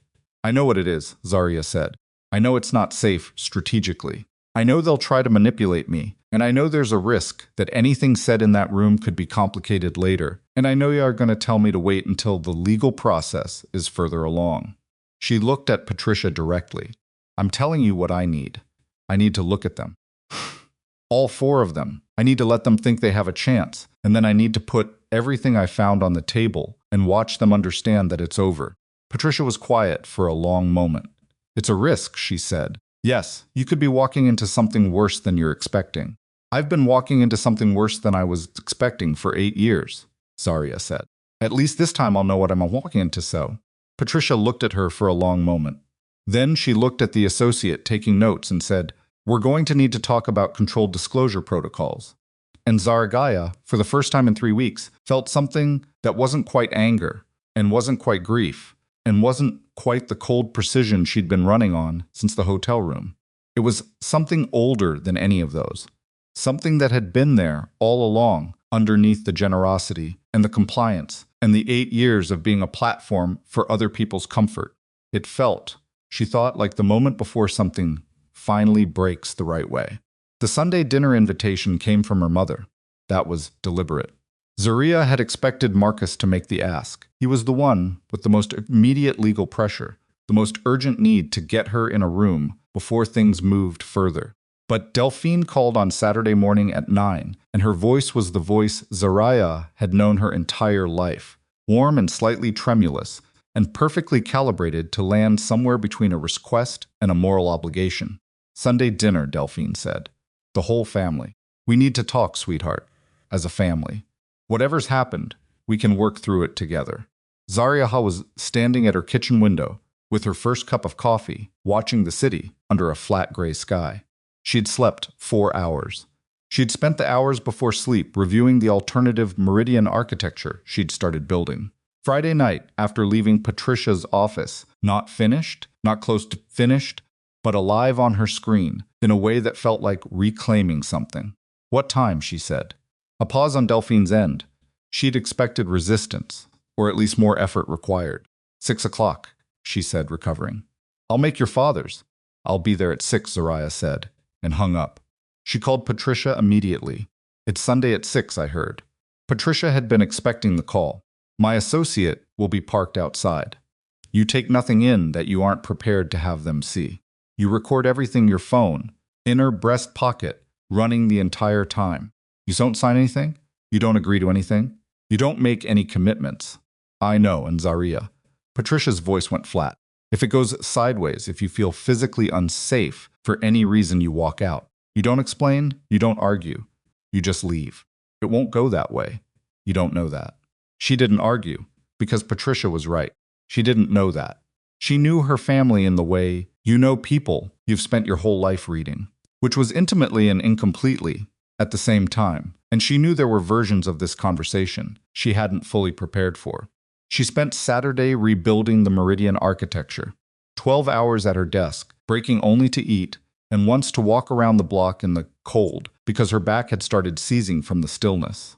By midnight, she had something real, not the same structure, not the elegant tax optimization she'd spent months refining, but a different approach, faster and less precise and more aggressive, with the kind of built-in flexibility that could absorb a competing bid if Vantage Capital's window to act narrowed. She sent it to Cassian's financial team at 12:40 with a note that said, "Draft only, not final. Needs legal review. I'll have a second version by Tuesday." His response came at 1:15 in the morning, which meant he was still awake, which she registered without letting herself think about what that meant. "Good. We'll review at 8 Monday. Be careful tomorrow." She looked at the message for a moment. Then she put her phone face down on her desk and went back to work. She arrived at her parents' house at 5:58 on Sunday evening, 2 minutes early, which was a habit she'd never broken even when she would have been better served by the extra time. The house was lit up from within, warm yellow light behind the curtains, and there were 3 cars in the driveway, Marcus's, Renee's, and a third she didn't recognize. She sat in her own car for 60 seconds with the engine off, her hand flat on her thigh, feeling her pulse in her fingertips.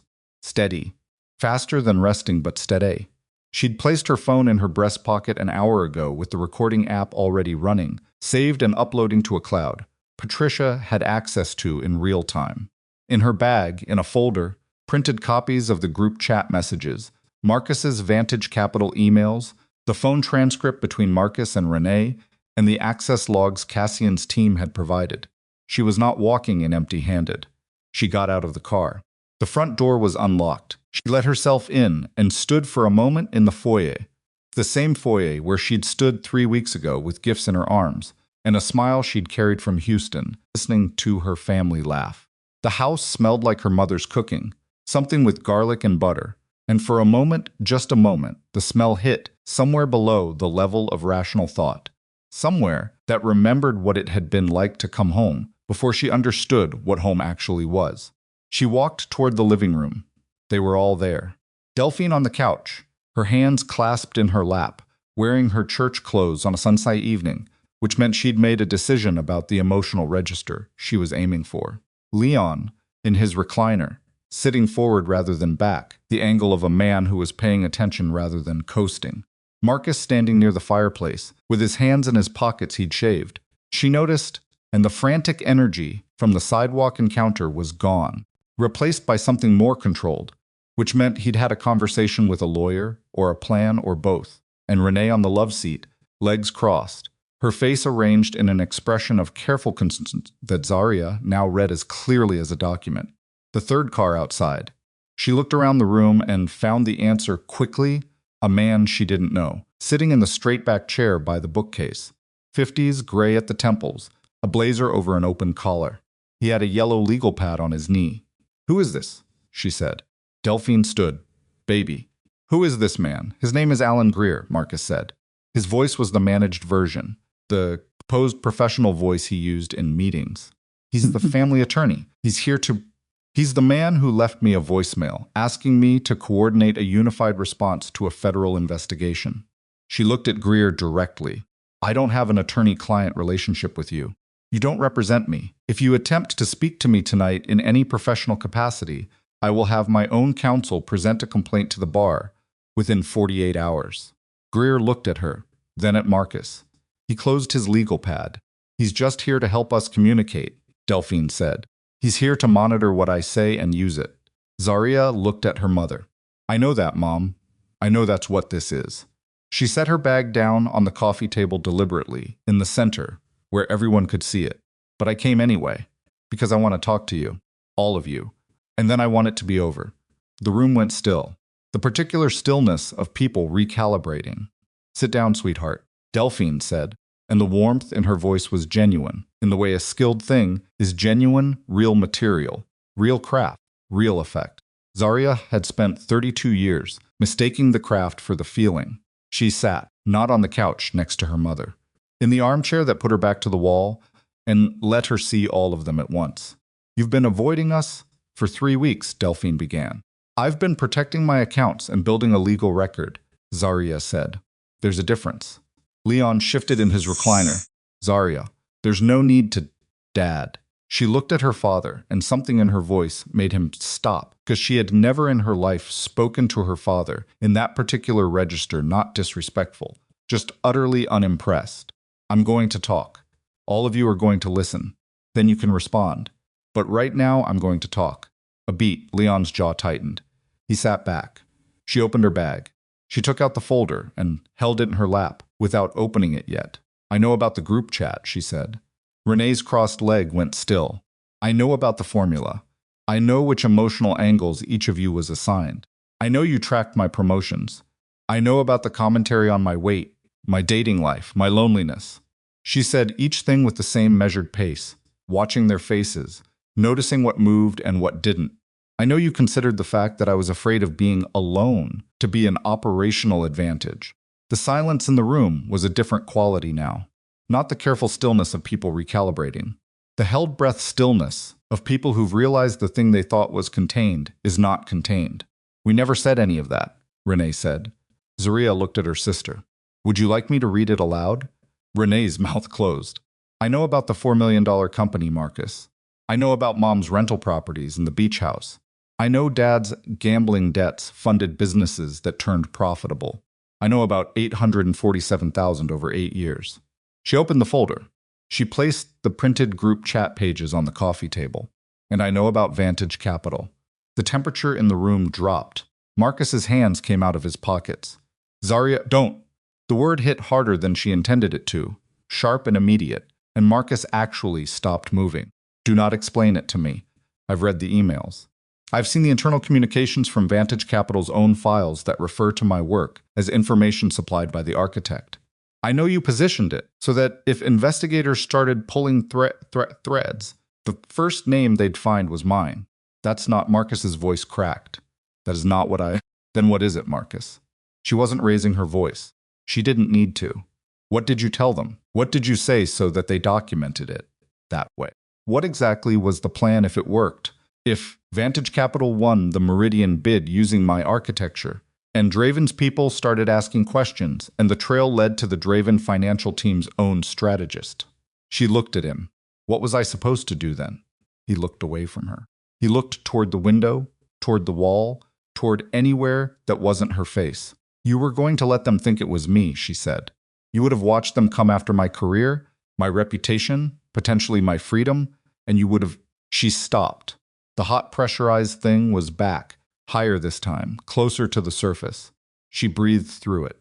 You would have managed it. Found a way to look sad about it. Maybe even defended me publicly. Made yourself look like the loyal brother while I... No. Marcus turned back to her, and his voice had broken the managed quality completely, and underneath it was something she hadn't heard from him in years. Something raw and terrible. No, that's not. I didn't think it would go that far. I thought Vantage would use the information to win a bid, she said. My work. 14 months of my work. To win a bid against the most dangerous corporate client I have ever managed, using information you stole through credentials I trusted you with. I needed money.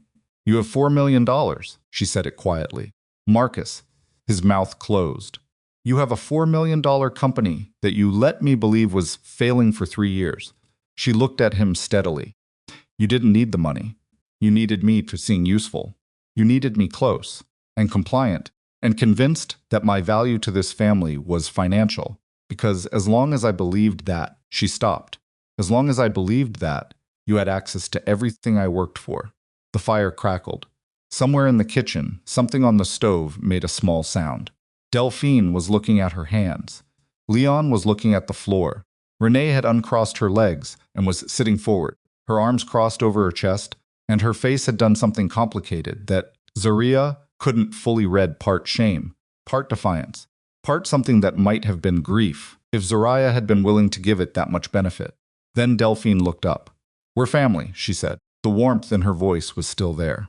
This was the thing that had kept Zariah inside this dynamic for 8 years, not the cruelty, not the manipulation, both of which could be processed intellectually, but the warmth, the genuine seeming warmth, the voice that had said, sweetheart, and meant something by it, even when the meaning was complicated by everything else. Family makes mistakes. Family hurts each other. That doesn't mean... Mom. Zariah's voice broke. Not dramatically, barely, just a small fracture in the even surface. There and gone. I know you love me. I have always believed that you love me. And I am telling you That the thing you've been doing, what all of you have been doing, that isn't something love can cover. She always had to be so dramatic, Renee said, under her breath. Zariah turned to look at her sister. What did you say? Renee's chin came up. In all the years of their relationship, this was Renee's tell, that particular lift of the chin that preceded the version of Renee that didn't manage itself anymore. I said you've always been dramatic. Everything has to be the end of the world. Everything has to be this huge betrayal. We asked you for help, Zariah. We're family. People help each other. That's what you documented which lies work best. Zariah said it without raising her voice, without moving, and she watched the chin come back down. You wrote it down, Renee. In a group chat. You workshopped it. You monitored my relationships so you could use my loneliness against me. You commented on my body. She stopped. That's not asking for help. That's farming. The word landed in the room and stayed there. Nobody spoke for a full 10 seconds. Then headlights swept across the front windows. Zariah didn't move. She'd been expecting this. She'd told Cassian's people the time and location, as part of the coordination Patricia had arranged, because the filing Marcus faced was proceeding regardless of tonight's conversation, and the investigators Cassian's legal team had engaged had their own timeline. She hadn't expected them to arrive during the confrontation. She'd expected them after. But the black vehicles outside were not investigators. The front door opened. Harwell came through it. First, and behind him came Cassian Draven. The room erupted. Delphine was on her feet. Leon stood from his recliner, with the effort of a man who hadn't stood quickly in years. Marcus moved 2 steps toward the door and then stopped, frozen somewhere between instinct and calculation. Renee made a sound that wasn't quite a word. Greer, the family attorney, closed his legal pad and stood with the practiced composure of a man who had learned to stop being startled a long time ago. Who? Delphine started. I know who he is, Marcus said. His voice had gone flat, the blood draining from it. He'd gone pale under his skin, the particular ashy pallor of a man whose worst-case scenario has just walked through a door. Cassian entered the room the way he entered every room, without announcing himself, without adjusting to the space. He let the space adjust to him. He was in a dark coat over a dark suit, and he didn't look around the room with curiosity or assessment. He looked at Zariah. I'm sorry, he said. I'm earlier than you expected. It's fine, she said, because it was or it would be, because nothing about this evening was going to go the way any of them had planned, and she'd accepted that somewhere around the 3rd hour of Saturday. What is this? Leon said. His voice had recovered its authority, the voice he used when he wanted to establish that this was his house. Who are you and why are you in my home? Cassian looked at Leon. He didn't answer immediately, not rudeness, something more deliberate than that, the pause of a man who is deciding how much of himself to show in a given moment. My name is Cassian Draven, he said. Your son has been selling confidential information from my company's acquisition strategy to a competing firm, using credentials your daughter trusted him with. A pause. The filing went through this afternoon. I thought Zariah should know tonight, rather than reading about it tomorrow. Marcus's hand went to his phone in his pocket. I need to call. Greer is already on it, Cassian said, without looking at Marcus. I saw him reach for his phone in the driveway. The room registered this, that Cassian had been watching the house before he came in, that Harwell had been outside long enough to observe movement in the driveway, that this arrival was not casual. Renee turned to Zariah. Her voice had shed the careful concern completely. What was underneath it was something uglier and more real, the voice of her sister, when fear and anger arrived at the same time. You called him here. You brought him here to threaten us. I didn't call him tonight, Zariah said. Then why is he here? Because your brother's legal situation involves his company, Zariah said. He has a right to be wherever that's being addressed. In our house? Delphine's voice had shifted too. The warmth was still there, but underneath it now was something taut, a wire pulled tight. You brought this man into our home, Zariah. She didn't bring me, Cassian said. I came because a member of your family attempted to use Zariah's work to destroy a 14-month acquisition process and then structured it to make her look responsible. He reached into his coat and produced a second folder. He placed it on the coffee table next to Zariah's. That's the internal Vantage Capital communication that references her as the architect. That's my documentation of how that language got there. He looked at Marcus. You want to tell your family what you told Vantage Capital's director about where the information came from, or should I? Marcus said nothing. Marcus. Leon's voice was low. What did you do? He told them it came from inside the Draven financial operation, Zariah said. Which is technically true, because I am the Draven financial operation, strategically. He told them that in a way that was designed to point at me if anyone started pulling threads. She looked at her father. He was going to let me take the fall for it, Dad. Leon turned to look at his son. The look on his face was something Zariah had never seen from her father before. Not the wheezing laugh, not the comfortable approval of a man who had spent years ratifying his family's choices from the comfort of his recliner. This was something older and harder. The look of a man confronting the specific kind of disappointment that doesn't have a recovery. Marcus, he said. It wasn't supposed to go this far. Marcus said, and his voice had broken fully now. No more management. Just the raw sound of a man whose architecture has collapsed and who is standing in the wreckage without a plan. I was going to fix it. I had a way to fix what? Zariah said. Fix it how? After Vantage Capital won the bid? After my name was in the investigation? What exactly were you going to fix? And when? I would have come forward, he said. I would have told them it was me. You would have, she said. I would have. His eyes were wet. She hadn't expected that, not because Marcus was incapable of emotion, but because she'd spent 3 weeks reading his strategy, and the strategy didn't include this level of genuine distress. This wasn't performance. He was genuinely afraid. Zariah, I swear to you. Don't. She cut him off not with anger, but with something flatter and more final. Don't swear to me. Your word is documented. I've read it. Renee stood up from the love seat. You're going to destroy this family, she said. You know that? For what money? Pride? Because you're angry? I'm not angry, Zariah said.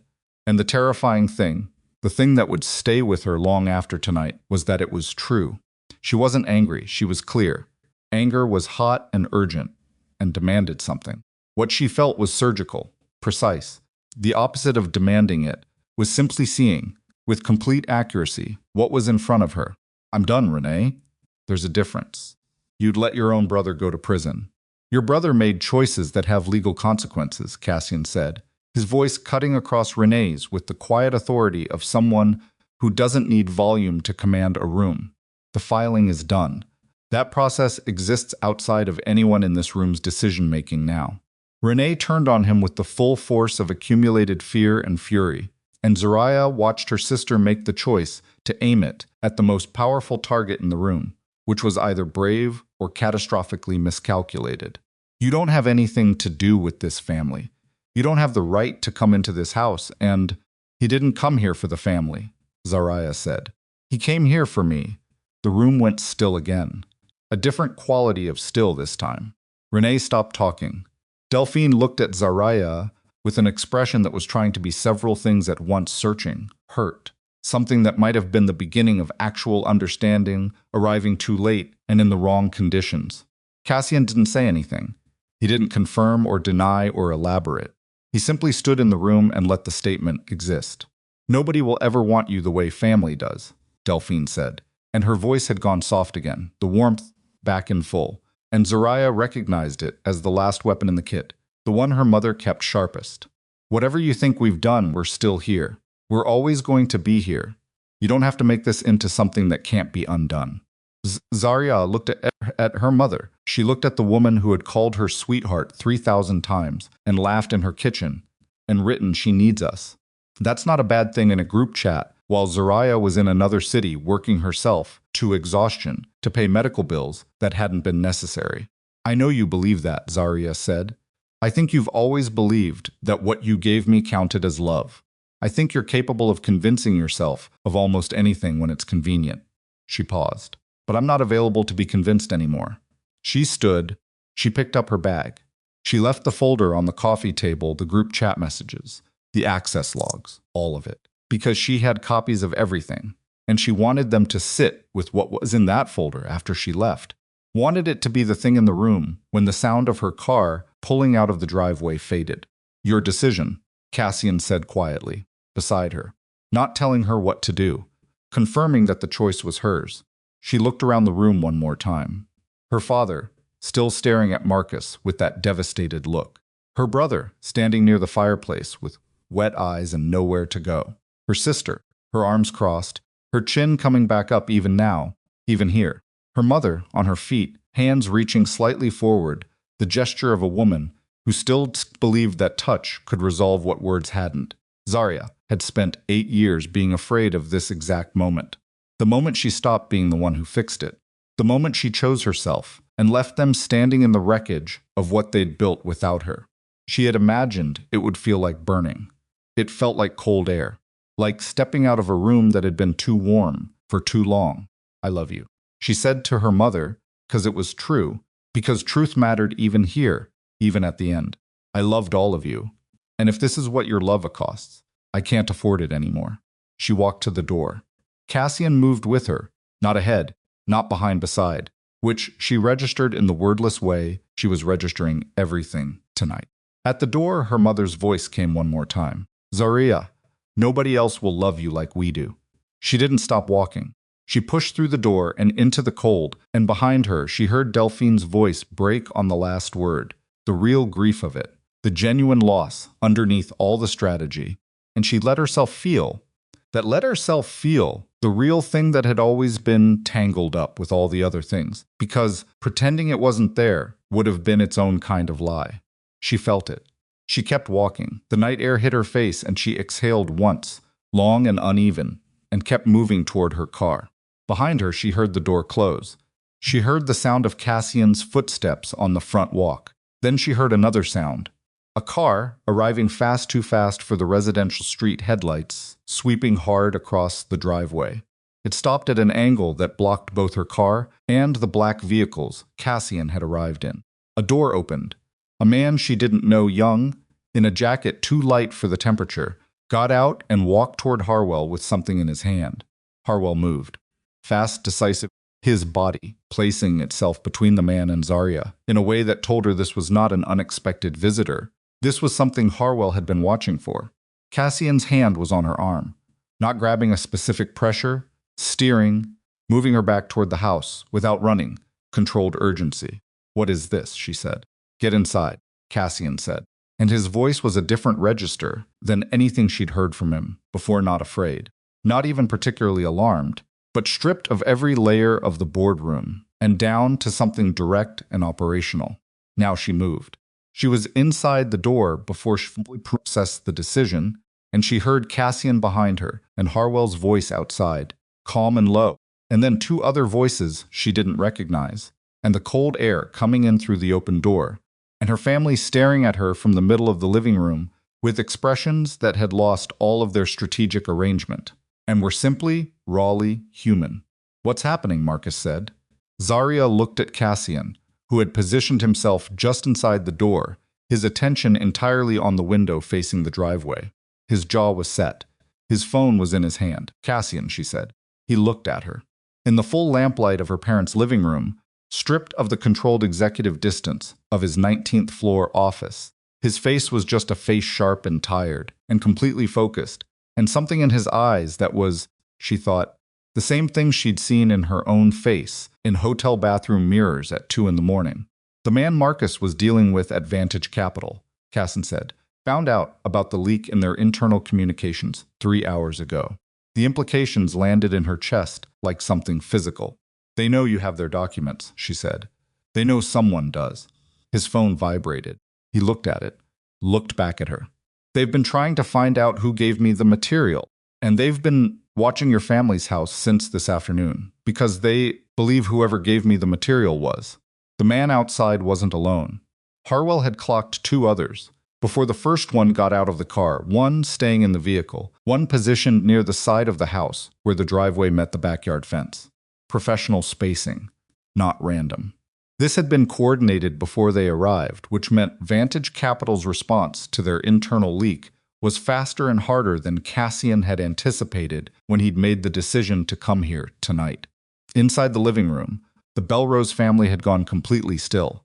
Even Renee, who had been operating on fury and adrenaline for the past 20 minutes, had gone quiet in the particular way of people who suddenly understand that the stakes of a situation have changed categories entirely. Marcus was standing near the fireplace, with his hand pressed flat against the mantel, his knuckles white, his face the color of old concrete. Zariah stood in the center of the room and breathed and thought. She was a financial strategist. She built structures under pressure. She found the load-bearing elements in complex systems, and she worked outward from those. Right now, the load-bearing element was simple. Vantage Capital believed someone in this house had given Cassian their internal documents, and they had sent people to manage that problem before it became a larger one. How many? She said to Cassian quietly. 3 that we can confirm, possibly more. He was on his phone, low voice, giving someone a location and a count. He covered the phone briefly and looked at her. My people are 12 minutes out. 12 minutes is a long time. Yes, he said. Just that. No reassurance, no minimizing, which she registered as the most honest thing anyone had said to her all evening. She turned to Marcus. The Vantage Capital contact, Rowan Shefford. How did you communicate with him? Marcus blinked. What? How? Did you communicate? With Shefford. She said it the way she said things in boardrooms, flat and precise.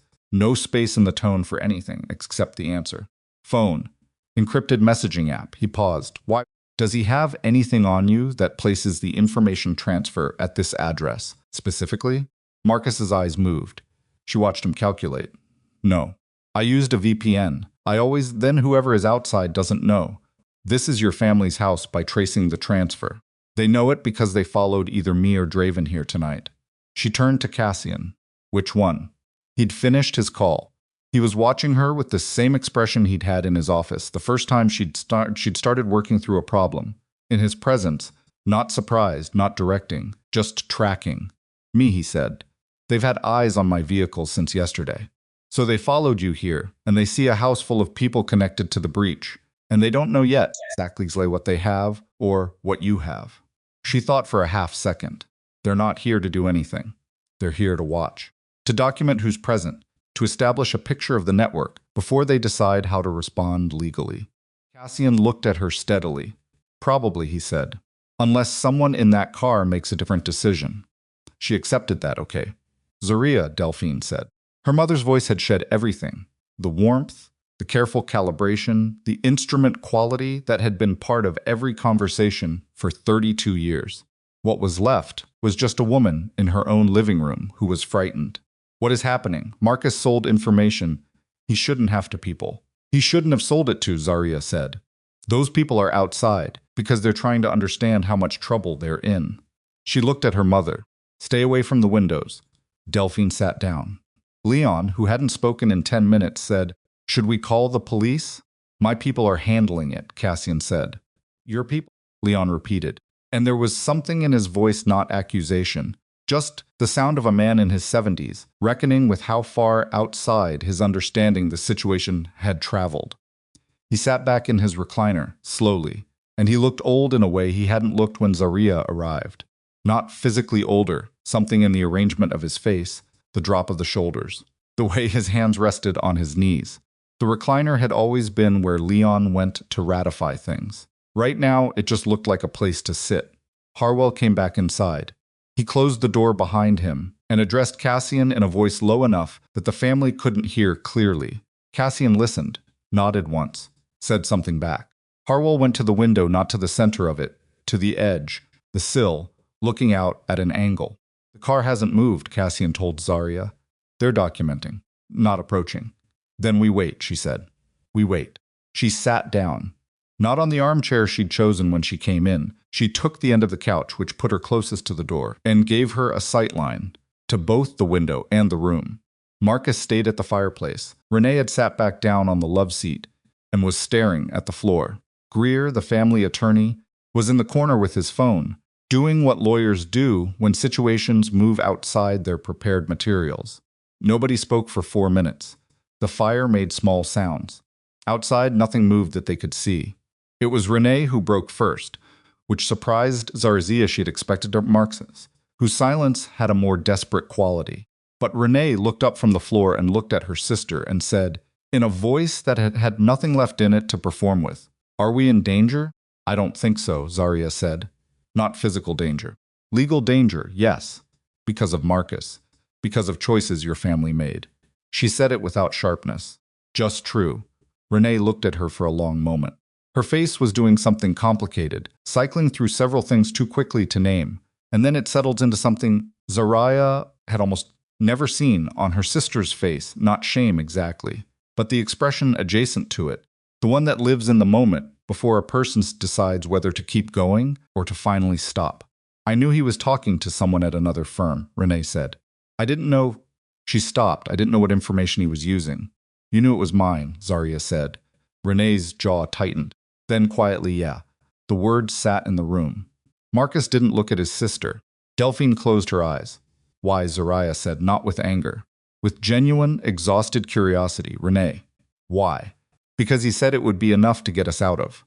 Renee stopped. Started again. He said if Vantage Capital won the Meridian bid, he'd get a finder's fee that would cover everything. All the debts. Everything that was coming apart. She paused. He said you'd never know it was your work. That it would look like internal research. That nobody would get hurt. Nobody would get hurt, Zariah repeated. I know how that sounds. I don't think you do, Zariah said. Not completely. Not yet. She looked at her sister, really looked, the way she'd been looking at all of them tonight, with the accumulated clarity of 3 weeks of documentation and 1 evening of confrontation. You've always known how to make things sound better than they are. You learned it from Mom. It's a talent, genuinely. The problem is you've been using it on yourself as much as on other people. Renee looked away, then back. I'm sorry, she said. The words were simple and undecorated. No framing, no qualification, no technique. Just the words themselves, which, Zariah understood, was the closest Renee was capable of getting to the real thing right now, and maybe the closest she'd ever been. I know, Zariah said. She didn't say it was okay. It wasn't. Cassian's people arrived in 9 minutes, not 12. 4 vehicles, quiet and coordinated, and whatever conversation happened outside happened quickly and without theater. Harwell went out twice and came back in. The car that had been parked at the end of the driveway was gone by the time the last of Cassian's vehicles arrived. No confrontation. No escalation. The Vantage Capital people had made a calculation outnumbered, with whatever documentation they'd been gathering likely insufficient, with the clear indication that the situation was more legally and operationally than a watching brief could resolve. And they'd made the sensible choice. They left. The absence of what you'd been bracing for was its own kind of exhaustion. Zariah felt it in her shoulders first, then her jaw, then behind her eyes, the accumulated tension of an evening that had carried the specific weight of many evenings before it, the weight of years of being the person in the room who managed things so that other people didn't have to. She was done managing things for other people. Cassian came back inside from a conversation with Harwell in the driveway. He looked at Zariah first, which she noticed her family also noticed. They're gone, he said. My legal team will file an additional complaint regarding tonight's surveillance by end of business Monday. It will complicate Vantage Capital's position considerably. Greer, the family attorney, cleared his throat from the corner. Mr. Draven, with respect given tonight's events, is there any avenue for discussion regarding? Talk to Arthur Selig, Cassian said. His contact information is in the filing documents. Everything formal goes through him. He looked at Greer with the calm, complete authority of someone who has closed a conversation. That's the only avenue. Greer nodded and went back to his phone. Marcus, still at the fireplace, looked at Cassian with the expression of a man who understood he was looking at the primary architect of his immediate future. What happens now, he said. Now you hire the best attorney you can afford, Cassian said.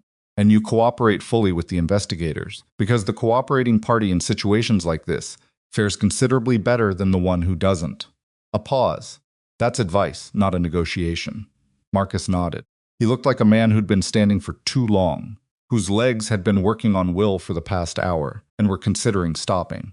Then Cassian looked at Zariah. I'll give you a few minutes, he said. He went to the front window and stood there, back to the room, giving her the space by turning away from it, which she recognized as a specific kind of courtesy. She looked at her family, all 4 of them, in the room where she'd eaten Sunday dinners for the first 20 years of her life, in the room where she'd done her homework at the kitchen table and listened to her parents argue through the wall, and watched her brother take apart electronics to see how they worked, and braided her sister's hair on Saturday mornings. All the real things that existed alongside all the other things, tangled together the way they always were in families, inseparable. She had spent 3 weeks preparing for this moment. She had documentation and legal coverage and 12 minutes of recorded conversation, and a clarity she'd earned through exhaustion and grief, and 43 pages of her own financial history. None of that had prepared her for the way her father looked sitting in his recliner. Leon Bellrose was 71 years old, and he had spent most of his adult life being the most comfortable person in any room he occupied. Easy laughter, easy approval, the natural authority of a man who had never been seriously challenged. Tonight, for the first time in Zariah's memory, he looked small, not physically, something interior.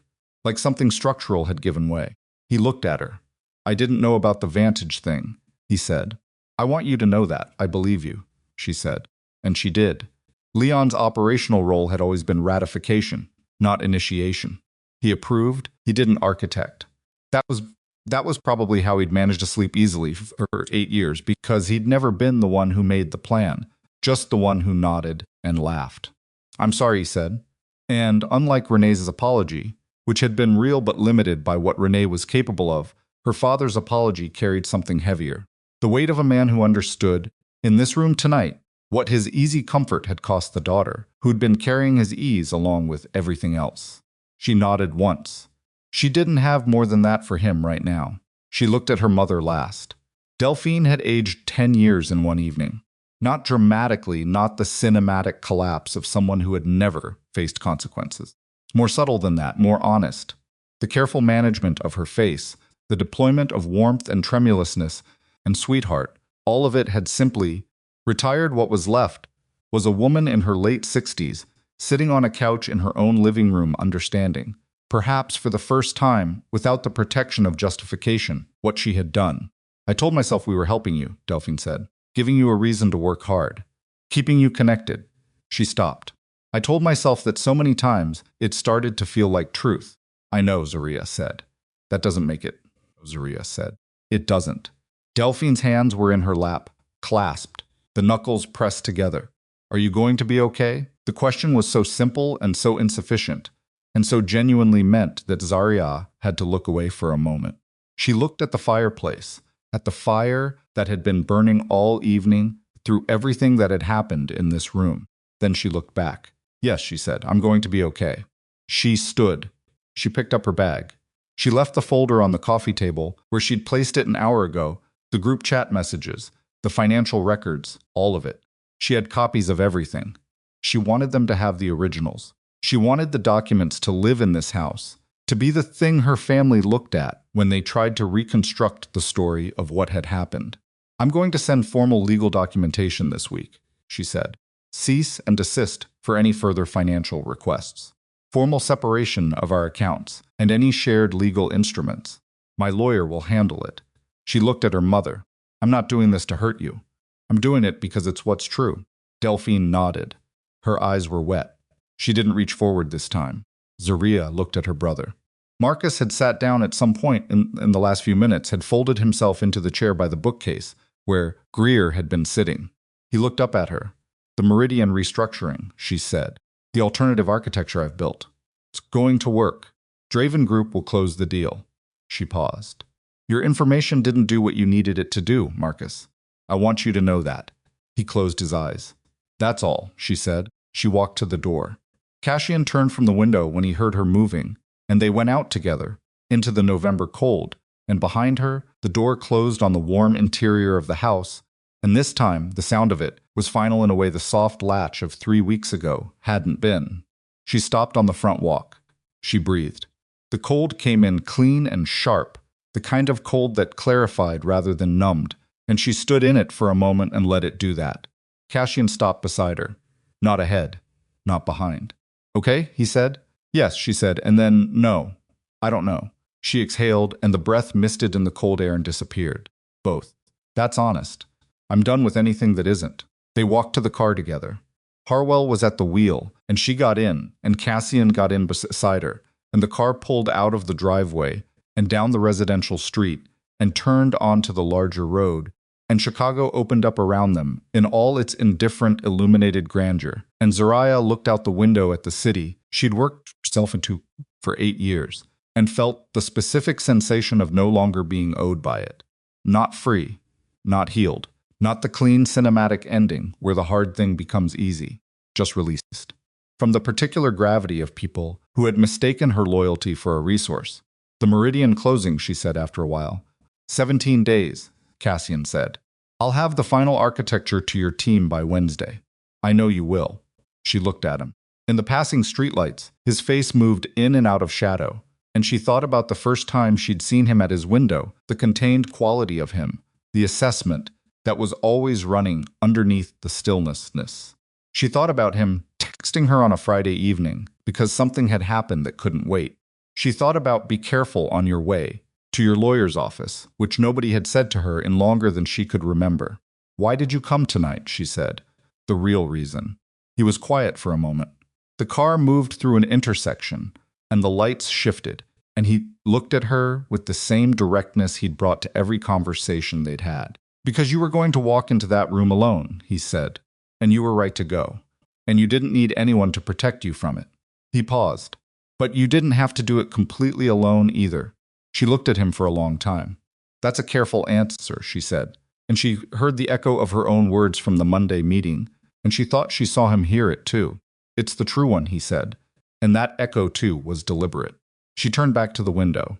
She didn't say anything else for a while, and he didn't either, and the silence between them was the comfortable kind, the kind that didn't need to be filled, which was rarer than most people understood. The Meridian acquisition closed 16 days later, not 17. Zariah's alternative architecture held. It was less elegant than the original. She'd had to sacrifice some of the tax optimization in exchange for speed and flexibility, but it was structurally sound and legally clean, and it closed the deal at a number that left Vantage Capital, whose strategy had been disrupted by their own internal chaos, unable to compete effectively.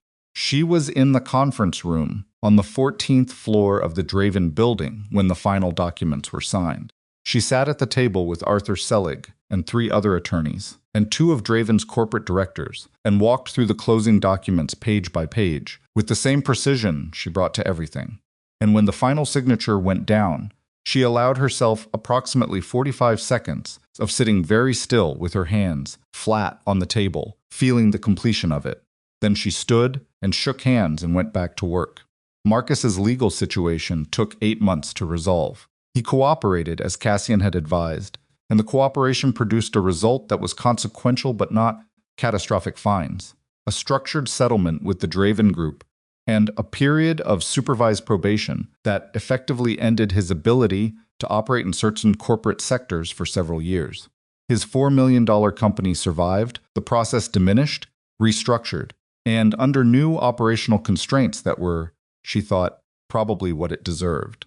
Her mother's device and its role in the original file access was examined and ultimately determined to have been used by Marcus without Delphine's direct knowledge, not because Delphine was entirely innocent of the broader enterprise, but because the specific act of accessing corporate files was Marcus's alone, and investigators determined her mother's involvement hadn't extended to understanding what the device was being used for. It was a distinction that mattered legally and not at all to Zariah, who had already made her peace with what her mother was and wasn't capable of. The cease and desist documents were delivered by Patricia's office on a Tuesday morning, 3 weeks after the Sunday dinner. Zariah's lawyer reported that they were received without formal response. The family made no further contact through unofficial channels. She heard from Renee once, 6 months later. A text, brief and undecorated, the way Renee's apology in the living room had been. It said, "I've been in therapy. I don't expect anything. I just wanted you to know." Zariah read it 3 times. She didn't respond. She saved it in a folder on her phone that was different from the documentation folder. She didn't have a label for it yet. The charity gala was in March. She hadn't wanted to go. She'd been to 3 industry events in the months since the Meridian closing and had found all of them manageable, but taxing in the particular way of places where people looked at her and calculated stills what she represented. The gala was different, higher profile, more social, the kind of event where the ratio of performance to substance was inverted from what she preferred. Cassian had asked her, which was why she went. Not because she felt obligated, because he'd asked her, the way he did everything directly, without maneuvering, acknowledging that she might not want to, and making space for that possibility before she answered. She'd thought about it for 2 days and then said yes, because the truth was she wanted to go and she was tired of denying herself things she wanted, because wanting things had become associated with vulnerability. She wore a deep burgundy dress that fit her fully and without apology, and she spent the first 20 minutes of the event aware of the looks, in the way she was always aware of them, logged, processed, and then set down the way she set down cold, coffee, and bad news, and everything else that needed to be acknowledged without being carried. The socialite found them near the bar. Zariah didn't know her name, didn't need to. She recognized the type instantly, the particular combination of old money and performed carelessness that operated in these rooms like a second language. The woman looked at Cassian with familiarity and at Zariah with the specific kind of assessment that disguised itself as curiosity. "Cassian," the woman said, "I didn't know you were bringing company." And then, with the smile that was meant to seem idle, "I'm sorry I don't think we've met. Are you—" A pause that did most of the work. "A colleague?" Zariah felt the old familiar landing of it, the weight of being assessed and found insufficient, the reflexive desire to minimize herself, to answer the unspoken question by making herself smaller than she was. She'd spent 8 years making herself smaller than she was. She was done with it. Before she could speak, Cassian said, "Zariah Bellrose is the financial architect of the Meridian acquisition that closed last month. The restructuring she designed protected approximately $14 million in tax exposure for my corporate group." He said it without heat, without the social performance of a man defending his date. He said it the way you say something that is simply accurate. She's also the founder of Bellrose Financial Defense Group, which she launched last month and which has already taken on 11 clients in the area of financial exploitation recovery. The woman blinked. "The firm is doing well," Zariah said. Her voice was even, unruffled. "Thank you for asking." She hadn't actually said thank you for asking.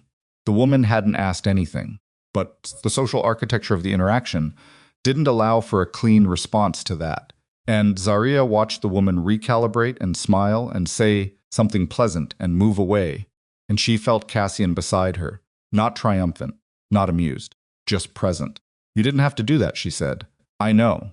I could have handled her myself." "I know that too," he said. "I wanted to say it." She looked at him. "Why?" "Because it's accurate," he said, "and because I've watched people in rooms like this underestimate you for 8 months. I'm tired of it." She held his gaze for a moment. "I'm going to be fine on my own," she said. "I need you to know that. Whatever this is, I'm not doing it because I need a safety net. I'm not trading one kind of dependence for another. I know exactly who you are," he said. "That's not what I want." "Then what do you want?" The gala moved around them. 100 conversations, glasses clinking, a small orchestra playing something persistent in the corner.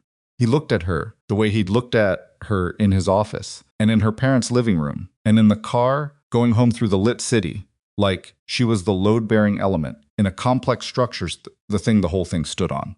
"I want to be someone you choose," he said, "not someone you need. There's a difference." She understood the difference.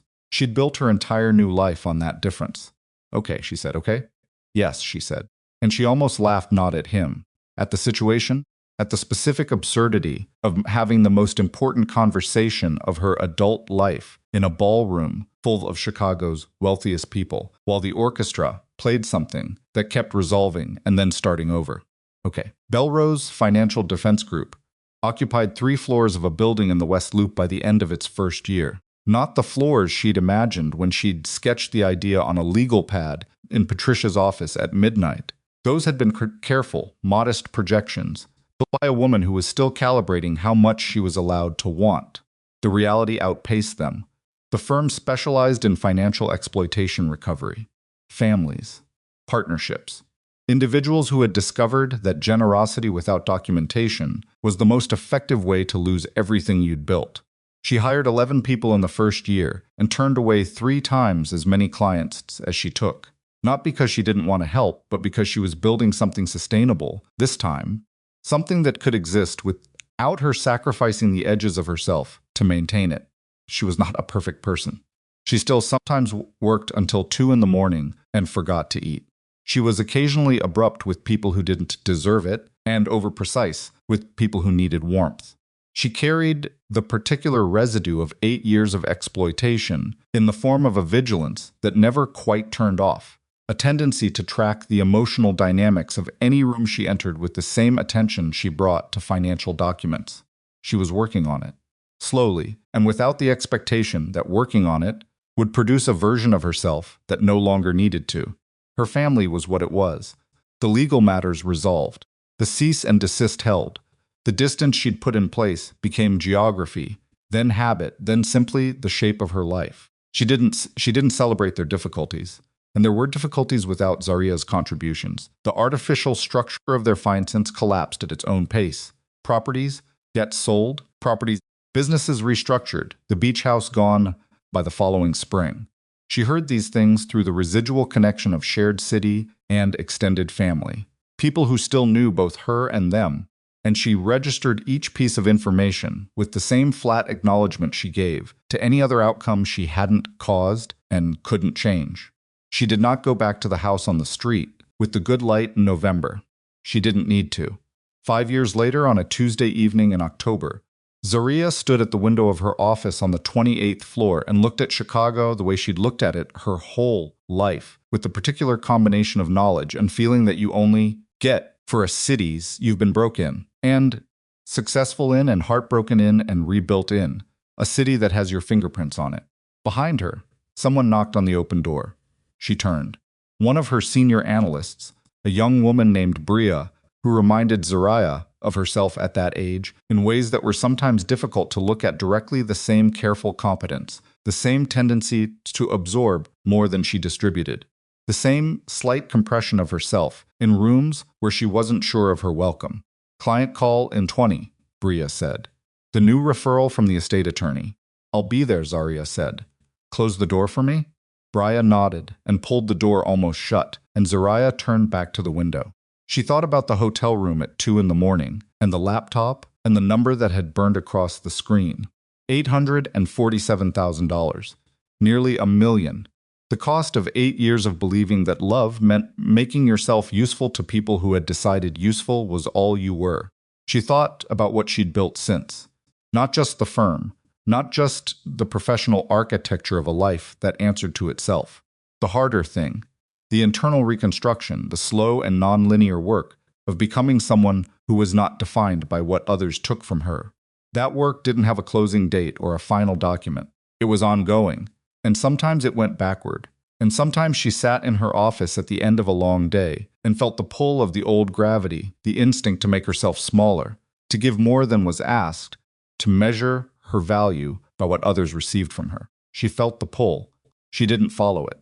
That was the work. Her phone lit up on the desk behind her. She glanced at it. A message from Cassian, brief and characteristic. "Dinner tonight? I'll cook. You bring the wine and tell me about the estate referral." She looked at the message for a moment. 3 years they'd been building something that was resolutely, sometimes frustratingly, on its own terms. Not a rescue and not a merger, but something more complicated and more honest than either of those things. Two people who had found in each other a specific kind of recognition, the kind that doesn't require you to perform a version of yourself, that's easier to understand.